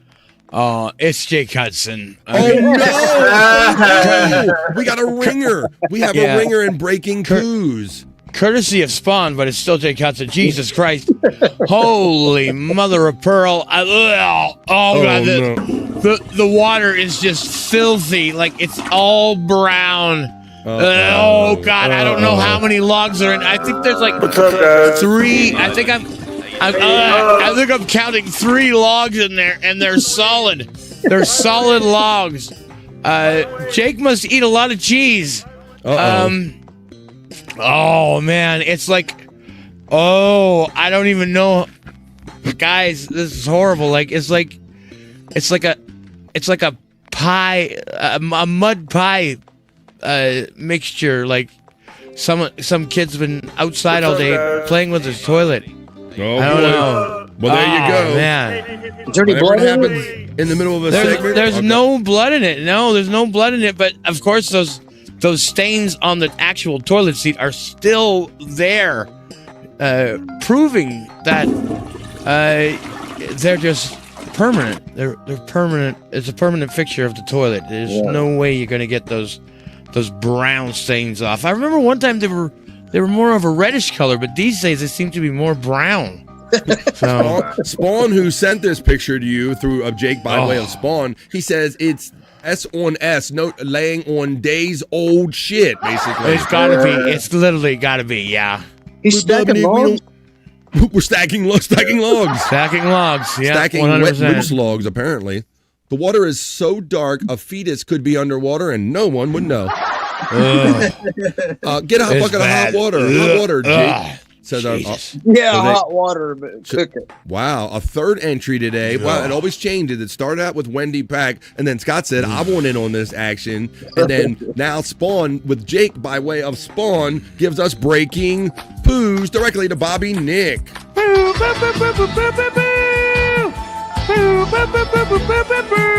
Oh my God, that's horrible. We got Andrew's health concerns. We got breaking poos, but we're still doing Rock You Like a Horoscope segment. Terry Nee says, I'm so hard right now. I bet you are. Unbelievable. Get a bucket. All right, we got to continue on because Scott's out there. He's got the sun shining bright behind him, and he's a Cancer, and so is Juggalette Jen. And I know there's probably some other Cancers in the chat, so let's go over and finish up Rock You Like a Horoscope and give Cancer a Brian Clauder as well. All of our Cancer friends, your Wednesday Rock You Like a Horoscope reading for Cancer. Fingers crossed. Try to get past egos or rebellion and into the positive contribution you likely showed up to make. Some facts could begin to emerge around a situation that was mired in assumptions or unknown elements. That is for Scott Fitzpatrick, Juggalette Jen, Brian Clauder, and any and all Cancers joining us today. Your interesting Cancer one today. Terry's still hard over here. Okay, guys, let's do the go around. We took care of me by way of Widow Killer asking for Space Nerd. We did Peacunt 420 for he and Mama Peacunt, which took care of Bobby Nick.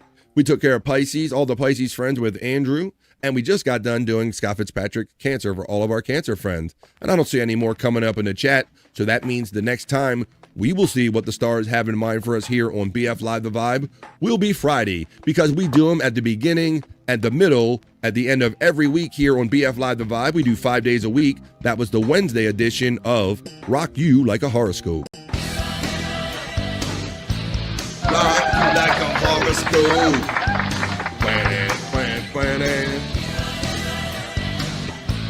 Rock You Like a Horoscope.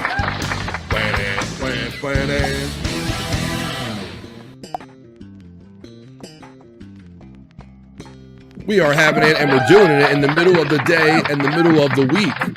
Now, we have about 15 more minutes to hanging out here on BF Live The Vibe before we at least get to the 3 hours we typically do. And we'll stick pretty close to it today, because today is a great day in podcasting, because after BF Live The Vibe, Bobby Nick will be in the lounge. Will you not, That's Bobby right. Nick? I will be. 3:30 p.m. Eastern. That's right. And we'll wait for a couple more minutes and do our proper round of plugs, and we'll get you right over there to all the Bobby Nick channels. He's having fun playing the music show over there. $1 a song. It's a lot of fun. It goes down immediately following BF Live The Vibe. All right, Andrew, how you making out over there, buddy? Pretty good. All right, I guess. All right. I guess he's hanging in there. So, hang on, let me play it first before you say it. All right, now go and say what you got to say. I'm just really scared right now because I'm not. Oh my God. I think this is Matt's favorite part of the show. Now people are like, we don't give a shit. We're just ignoring.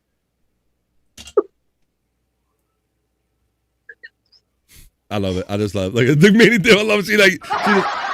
See, Mandy, like these moments used to make me uncomfortable when I was first trying to fill a 3-hour show. But now I know these guys so much and everything. I've learned to just let this stuff, it just go. I just let it grow and go. I love it.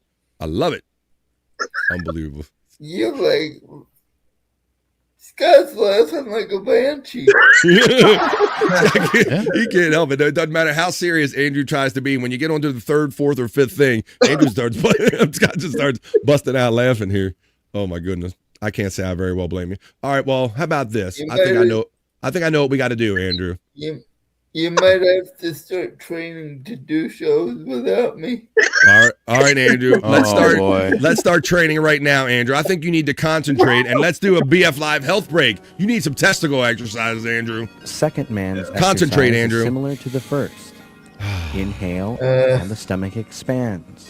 Even though mine Hold your doesn't. breath. Suck up both the testicles and the anus at the same He can't time. even do the testicle thing with us, Scott, because he only has one. He only. Wait a minute. One testicle. Well, do a one testicle exercise with us then, Andrew. For Christ's While holding your breath with your stomach expanded, suck up, and then let your testicles relax. Testicle, Andrew. Suck up and relax 7 times. 7 times.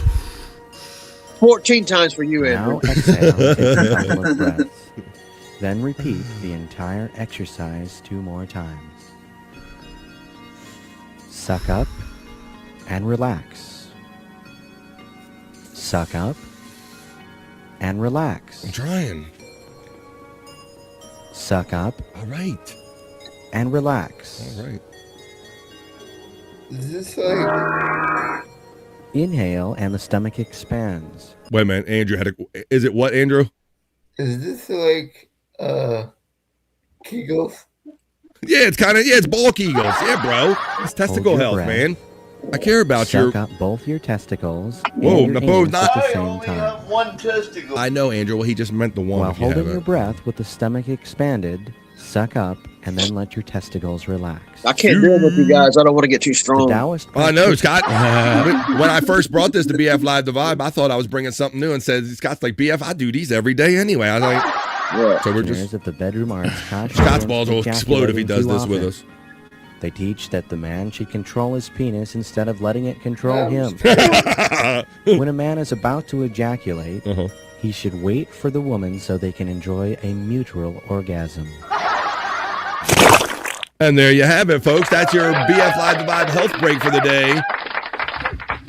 Although Andrew even That's called waiting for the woman is edging. I only have one testicle. Wow, he's like, I think you have your sexual facts there mixed up there, Andrew. I only have one testicle. Edging is when you right before you go to the promised land, you kind of hold back. That's what edging is. Yes, that's what people have told me, Andrew. I don't know. I read things on the internet. You know, I just read things there. What was I supposed to be doing with my testicles? You're supposed to be sucking them up in your anus and breathing and forget it. You missed it, Spawn. But I know Spawn will be hanging out in a couple 10 minutes now. Actually, you're going to do it like 3:30, right there, Bobby Nick? Mm-hmm. All right, 3:30 in the lounge. Let me check this off a little bit right here. And I do think that, how about if we end up this show today? It's been like I'd like to have like some time in between segments here on BF Live the Vibe. I'm so happy that I have 23 people in the 20s hanging out all day here on BF Live the Vibe. We just like having fun and making the most of this one ride we get on this planet. So why don't we continue to make the most of this one ride we get?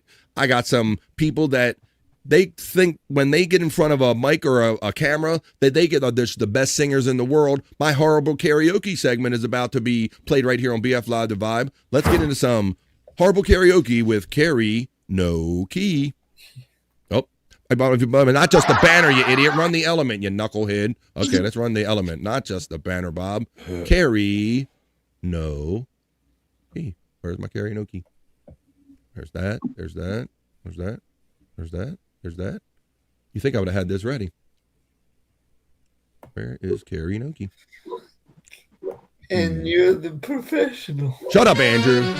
Some people think they can carry a tune, rock the house and raise the roof. But if their ears only worked, it would be plain to see why I call this segment Carry No Key.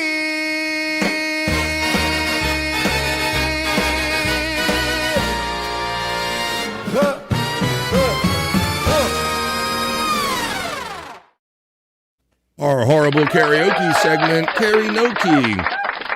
This is the last official segment we get to hear on BF Live the Vibe today for February 11th on this fine Wednesday.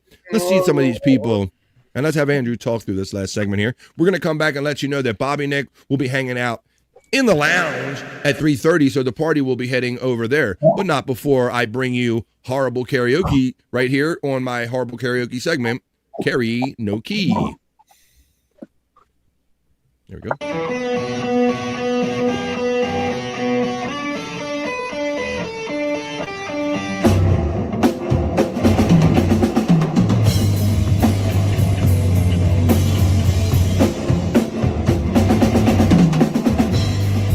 Come on, Peacock.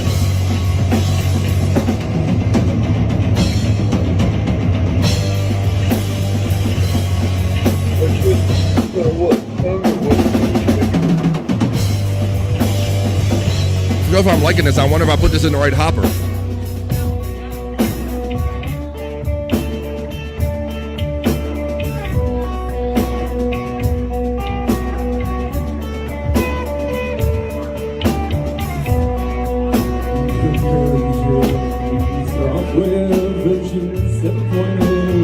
That was right.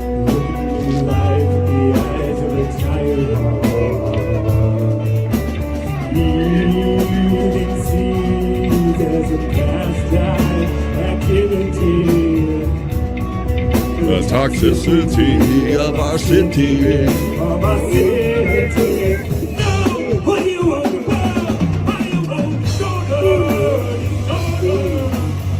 Oh, Andrew's singing it.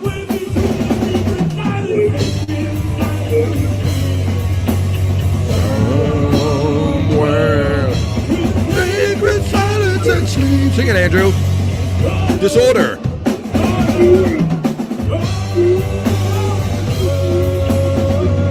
Andrew joins in for the first one, a little muffled. Well, we got to start somewhere. Andrew kind of brought that up, singing. I heard you singing Toxicity. I heard you singing that, Andrew. The toxicity. I like me some System of a Down.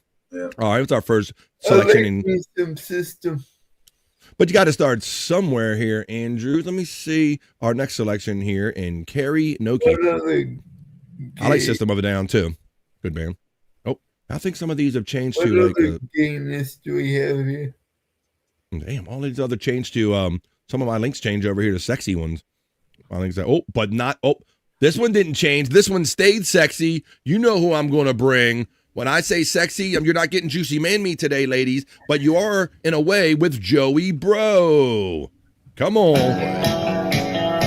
Don't you want to run to him, ladies? Because he wants to run to you. Joey Bro. It's too much sexy, Joey. No, you're too sexy, Joey. Don't do it. Don't do it, Joey. She says her love for me could never die. That might change if she had found out about you.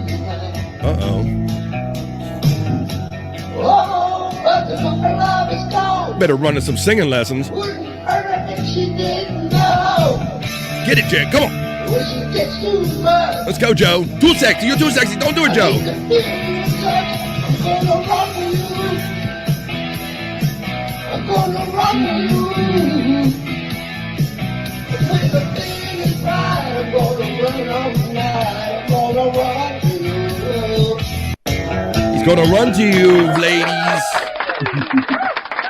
If you can handle the sexy. Oh my goodness. Speaking of, some of my Instagram links have changed over from some terrible karaoke to sexy, and I'm not mad about it, but I do have some more horrible karaoke since we're not doing Juicy Man Meat or Bricked Up today. We'll try to bring them to you tomorrow. Today, it's Carry Noki, our horrible karaoke segment. They couldn't carry a tune if it had an actual handle on it.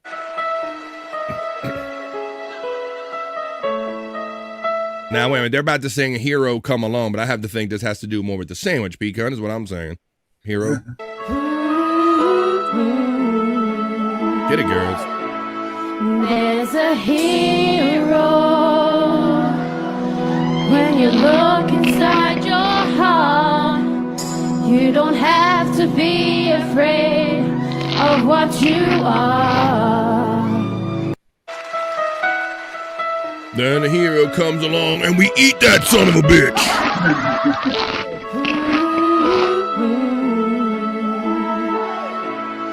There's a hero when look inside your heart. All right, we get that. Jesus, my goodness. How about this? How about if I do one more piece of Horrible Karaoke? Bobby Nick, he dipped out early before his thing yesterday.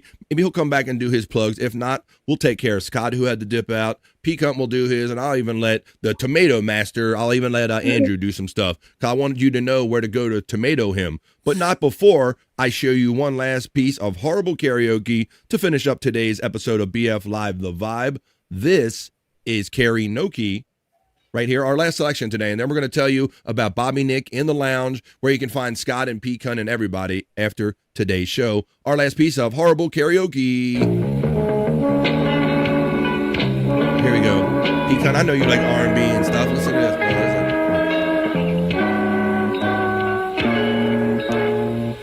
We got the Temptations at home, it says, Peacunt.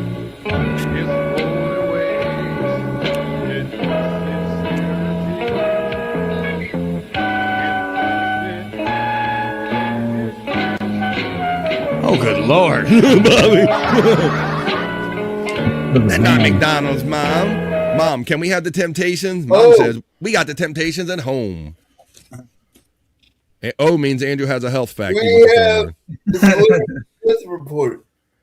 Oh, Andrew, this better be somebody knows. Andrew, who died?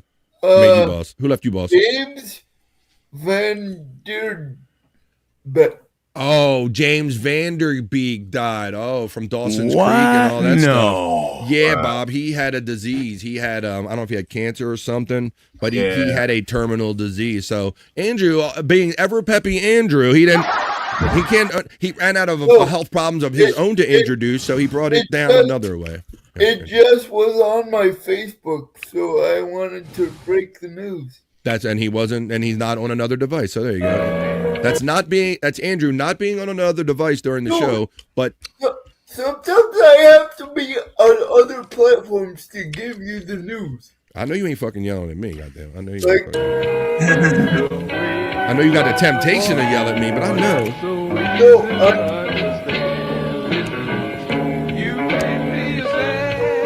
I'm just fucking around, Andrew. I know. Why we must be born again. Let us deny ourselves. Take up our cross and follow. We're going to wrap up BF Live The Vibe 479 this way today with Horrible Karaoke. But I'll run the element, and we're going to come back and tell you where you can hear better music than this, folks. I guarantee you that the songs you're going to hear on the next show that I'm going to tell you about will be much better than the home edition of the Temptations. That's just tempting me to go in the lounge with Bobby Nick, but not before we wrap up our Horrible Karaoke segment. That was Karaoke. Some people think they can carry a tune, rock the house and raise the roof.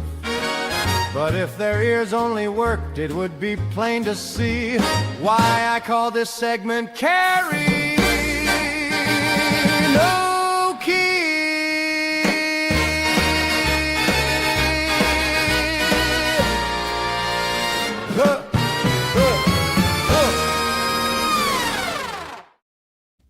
And we're winding down and wrapping up the vibe with the last couple comments in the chat. Matt says, we don't want the news from you, Andrew. We can get our own news. Yeah, he bucked at me. He yelled at me too. We Matt. You hear that shit? also Tomatoes. Tracy Ullman. Tracy Chapman. No. You got a fast chair. And NFL player Tracy. I can't pronounce his last name, but he plays. Celebrity Death Report. Tracy, I can't pronounce his last name. Dead at the age of I don't know what. 56. Oh, Andrew. There we go. Well, we're going to try to wrap up BF Live The Vibe today. But Wendy Peck jumped in there and she says, I send you a pic of my love, Bobby. Oh, Wendy lets you know in the chat. God damn it, Wendy, I'm eating. Oh no! I don't know why it's Bobby Nick, but I got lured into the innocence of Wendy, and I'm like, oh, ain't that nice that Wendy sent Bobby a pic? But it's probably It's probably something horrific as, what are you enjoying, Bob? What are you eating over there? I got pizza for Pizza Hut. Oh, shit. There you go.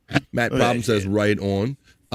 Wendy Pack says she's just chilling. Well, if you want to continue to chill, why don't we do a round of plugs real quick? Because the last guy I'm going to let do his plugs, he has the show coming up immediately following BF Live The Vibe. We're going to be heading over in the lounge in a minute, Bobby Nick's music show. And when he comes, we do our full round of plugs, Bobby Nick will tell you. So this is your chance to get something to write on, something to write with. But right now, Scott dipped out, probably because of his phone or whatever reason he dipped out. It really doesn't matter. I appreciate when Scott Fitzpatrick comes by. We had a great time in Scott's Hole today, playing around with Scott's Hole. If you don't know what Scott's Hole is, that's his locale segment that we do here on The Vibe. But if you want to see Scott's other stuff, go over there to his friend, the Angry Iguana 112 channel. That's where a lot of that stuff exists when we're not in Scott's Hole, and I'm looking for his plug video right here. Scott Fitzpatrick, he hangs out with the Angry Iguana. I hope the Angry Iguana didn't freeze up and get turned into tacos or pizza. The Angry Iguana 112 channel is where you can see Scott's locale content with his friend.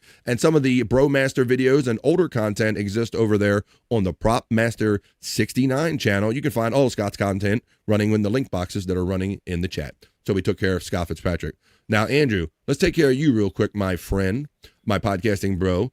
It is Wednesday, so we're probably, you tell us any last words you have and tell people where you want them to find you. Right? No Filter, Andrew and friends, please subscribe over there. And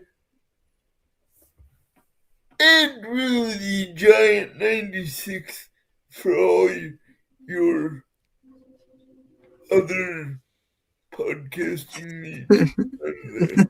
For all your other podcasting needs. So when Andrew the Giant is not on No Filter with Andrew and friends on Tuesdays. I got something to tell you. Tuesdays, Thursdays, and Saturdays with Bobby, Nick, and Scott and Stormy and all of them. When he's on his other channel, that's where you might see him on Andrew the Giant 96. He got two channel, man. He's like a Jamaican podcaster over here. Now, Andrew, and he will ask you famously what you had for dinner. Yes, he will. Guys, what did you have for dinner today? I saw one yesterday. What was it, your guys? What's your favorite kind of art or something? Some quick question. I don't know. But you can see all that stuff over there on the Andrew the Giant 96. All right. Now, this is the point in the show, ladies and gentlemen, because first of all, thank you for hanging out with us here 3 hours today and every day, those of you that do. But the fun is not done right here, folks, in the midday. That's a shame if you think it is, because it's not. Do you have your paper? I got paper. I got a pen. Bobby Nick is heading over in the lounge, a music show. Bob, tell them where the fun is heading right now. Tell them how to partake in the fun, where to go. There's a link box running. What are you doing, Bob, after the show today? Yeah, on rumble.com/Nick TV Live, NICTV LIVE. You can check out in the lounge. That's all right.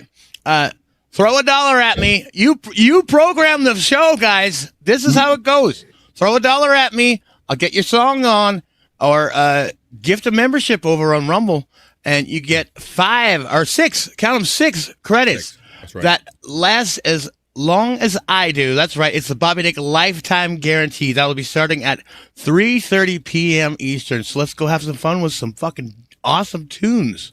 Music. Now, you guys and gals watch many shows. How many shows did you go to where they have any type of guarantee? Bobby Nick offers the best guarantee at all podcasting. Dare I say the only one, the Bobby Nick Lifetime Guarantee. A membership costs $5, but if you go over there to In the Lounge immediately following BF Live The Vibe and you buy a membership for $5, he gives you $6 worth of credits, and they last as long as Bobby Nick walks this earth. The Bobby Nick Lifetime Guarantee in the Lounge. Bobby Nick is keeping MTV alive one song at a time. Your one song at a time over there in the lounge. You know how to get there. And if you don't, shame on you. It's all in the chat, and it has been the whole show. All right. Pecan 420. You got a thing going on tomorrow, and you got a channel, and you do stuff and all that stuff too, right, buddy? Yep. What do you got going on? Tell everybody what you do. Well, tonight, I know Bobby's going to have his show later on tonight, and we are live on the Nick. That's right. TV. You didn't even get that one in there, did you? Yeah, I didn't. Nick TV Live. Nick TV Live on YouTube. Yep. So I'll have some wrestling matches around 10 p.m. Tonight. So you'll have that on YouTube on the Pecan/420. And also my morning show, The Morning High, is on the 10 a.m. Eastern. on not only Pecan/420 on YouTube, but also Rumble, Twitch, and Kick. There you go. I heard you say on your Morning High show that you have a couple matches in the hopper. You already made like 2 of them, right? Yeah. I heard that. I listened more. in on that. So see what happens if you're new here to the process is that Pecan 420, he does his show, The Morning High, 10 a.m. East, just before BF Live, The Vibe. He's the owner and the proprietor of that. But if you're wondering why wrestling figures are coming up here and why that's Terry Nee's wrestling figure over there on the Pecan 420 channel. And he says he's got some new matches coming up. Oh, and what he typically does is that Bobby Nick will premiere those matches in a fun party atmosphere over there on the Bobby Nick channels. So go hang out if you're hanging out very late at night and you want to combine. Andrew.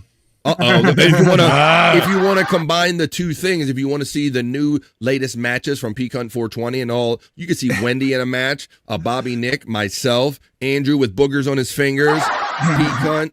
All of that over there. It's Pecan 420 if you want to see the individual matches. If you want to watch them in a party style, you hang out with Bobby Nick on his late night shows. Well, there you go. He's opened up wide for that last booger, folks. Uh-oh, look at that. Look at that wide open there, boy. Oh, and there's the finger. And there, I called him out on it. It's the only reason it didn't go.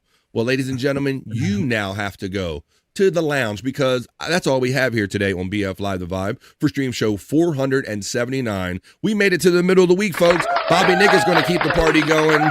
So, for Scott Fitzpatrick, for my friend Pecan 420, thanks for hanging out every Tuesday and Wednesday and adding a member to this chat family every day. I appreciate you so much. Thanks to you, the bigger booger picking Andrew over there, picking his nose. He's growing it. He's showing it. He's not blowing it.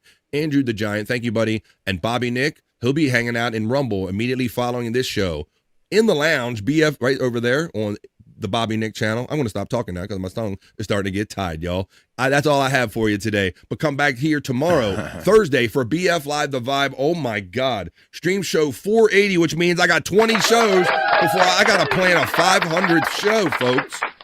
That pressure is going to start getting on me because tomorrow is going to be BF Live The Vibe 480. And I hope you join me today. And if not, just join me next time you can join us. Hey, Andrew, we're about to head over to the lounge with Bobby Nick. And there's great friends in here. We don't say goodbye to them. I don't want to. We're going to see them soon. Tell them what we say here on The Vibe, buddy. Bye for now, everyone. Bye for now. And we'll see you next time we see you, which will be over there in the lounge with Bobby Nick at 3:30 East. Peace and love. Join me tomorrow, 12 noon East. Enough internet for That's me enough today. internet for me today. I am Go going to the wash lounge. myself I'll see you tomorrow here. with Bye. holy water to get rid of all the stupidity I saw today. Later.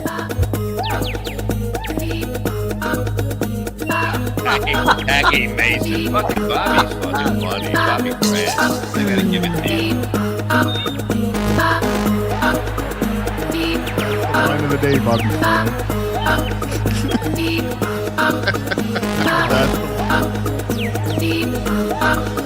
Super creative, super original. There's a show called The Vibe.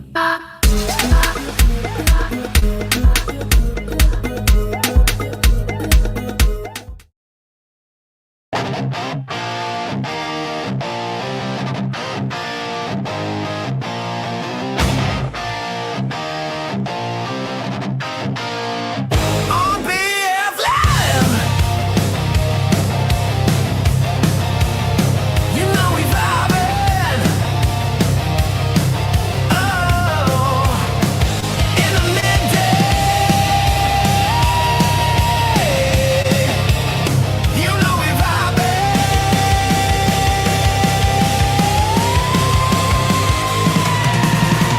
We're the best chat family. And the greatest panel of friends and all them positive vibes. Oh, it's BF Live. Okay. Oh my.